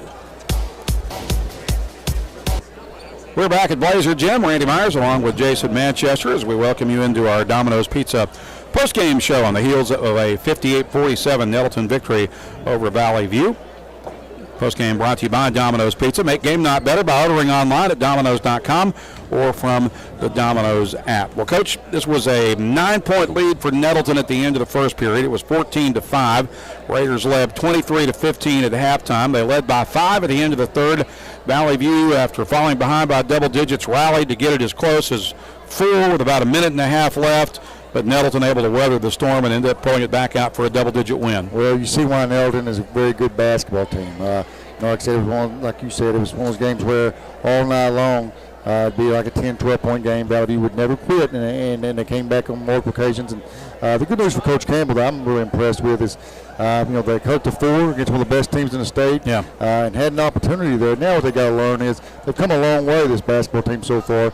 Now what they got to learn is how to get, once you get to 4, how to handle those situations there with under 4 minutes to go when the game gets a little bit more difficult. But great job of them. Very impressed with Nettleton. Very good basketball team. Well, and I'm not sugarcoating the loss, but there were some positives to take away because the first thing, the most obvious thing is they, for the most part, they played pretty well tonight. They played certainly their best game so far in this building, since having to move back in here over the Christmas break. The first 2 outings in this gym were just miserable performances. I think we can all agree on that. But they played well. They had to play well to stay within striking distance of this very good Nettleton team, and we saw them do that tonight. Well, Nettleton disrupts everything you do, but here's the good news for Coach Campbell and his guys. You're sitting at 3-3 right now. You got a very tough road game Friday night at Marion. Right. But the opportunities are there for you. Because what you're trying to do right now, you're just trying to get in that top 4 in the conference in a very tough league. By winning on the road at Cersei and winning on the road at Tech, it's giving you some opportunity. Now, yeah, you're going to win a couple home games here at some point, but they'll do that. You got to get over it pretty quick because obviously you got to go Friday night to Marion. But I saw some very good things where a month ago. Just to be honest with you, I think the other party came in here and beat us 25 or 30 even. But I didn't see that tonight. So we are headed in the right direction. It's a young ball club with a lot of guys that haven't played a lot, and you can see that they're headed in the right directions. When you get to 4 on a team like that, you're headed in the right direction. Now you just got a more difficult thing to do for our young basketball team here, just to figure out what to do once you got it to 4. I thought we Nettleton amped up their pressure, and our guys weren't quite ready for that. But you know what? I really think over the next week or two, you're going to see that mature as well. So we look at the individual scoring numbers from this one for Valley View. One Blazer in double figures. That was Oliver Barr, as he wound up with 14 points. All of those in the second half. Valley View got 9 points off the bench from Laird Cullen. 2 points tonight from Carson Turley. 7 from Carson Winters. Hudson Rogers played but did not score. Gavin Ellis had 5 for Valley View. Jackson Harmon had 8. And Jay Mormon off the bench with 2 points this evening. Mark Wilson also played for Valley View but did not score. For Nettleton, the Raiders paced by the 23 points of 6'4" senior Taylor Smith. They also got double digits from T.J. Brown, who had 11 off the bench. They got double digits from their 6'7" junior post, Deshaun Jackson, who ended up with 10. So 3 Raiders in double figures. They also got 8 from Derodrick Moten, 6 points from Jamari Thomas and Braylon King, Brandon Alexander, Darius Thompson, and Jordan Pegram all played for the Raiders but didn't score. Nettleton gets the win 58-47. Our JOSM players of the game this evening, we're going to go with players of the game in this scenario tonight, because I thought obviously Oliver Barr played a big role for Valley View in getting it back to a close game in the second half, but you also can't count out the performance tonight of Carson Winters. The way he battled on the boards down the home stretch of this game really impressed me. He ends up with 7 points, and then Laird Cullum with a good 9-point performance off the bench. So we'll name those guys as our players of the game from Jonesboro Orthopedics and Sports Medicine. The player of the game brought to you by JOSM, getting you back in the game for more than 40 years. So that'll wrap it up tonight from Blazer Gym as Nettleton gets the sweep. They win the girls game by a count of 38-27, and they take the boys contest by a count of 58-47. We will be back on the air on the radio side on Friday night as we head to Patriot Arena in Marion for a pair of boys and girls games in 5A East Play. Should get on the air about 6 o'clock with the girls game, the boys game to immediately follow against a very good Nettleton team, a very good Marion team on the road in Crittenden County. For Coach Jason Manchester, I'm Randy Myers, as well as our technical crew. Our producers have been Ryan James, along with our video streaming crew of Kristen Fells-Gober, Carter Zipfel, Austin Riney, Amaria Patton, Jacob Linderman, and Taylor Settlemeyer. For all of those folks, I'm Randy Myers. Thank you for joining us. Enjoy the rest of your evening.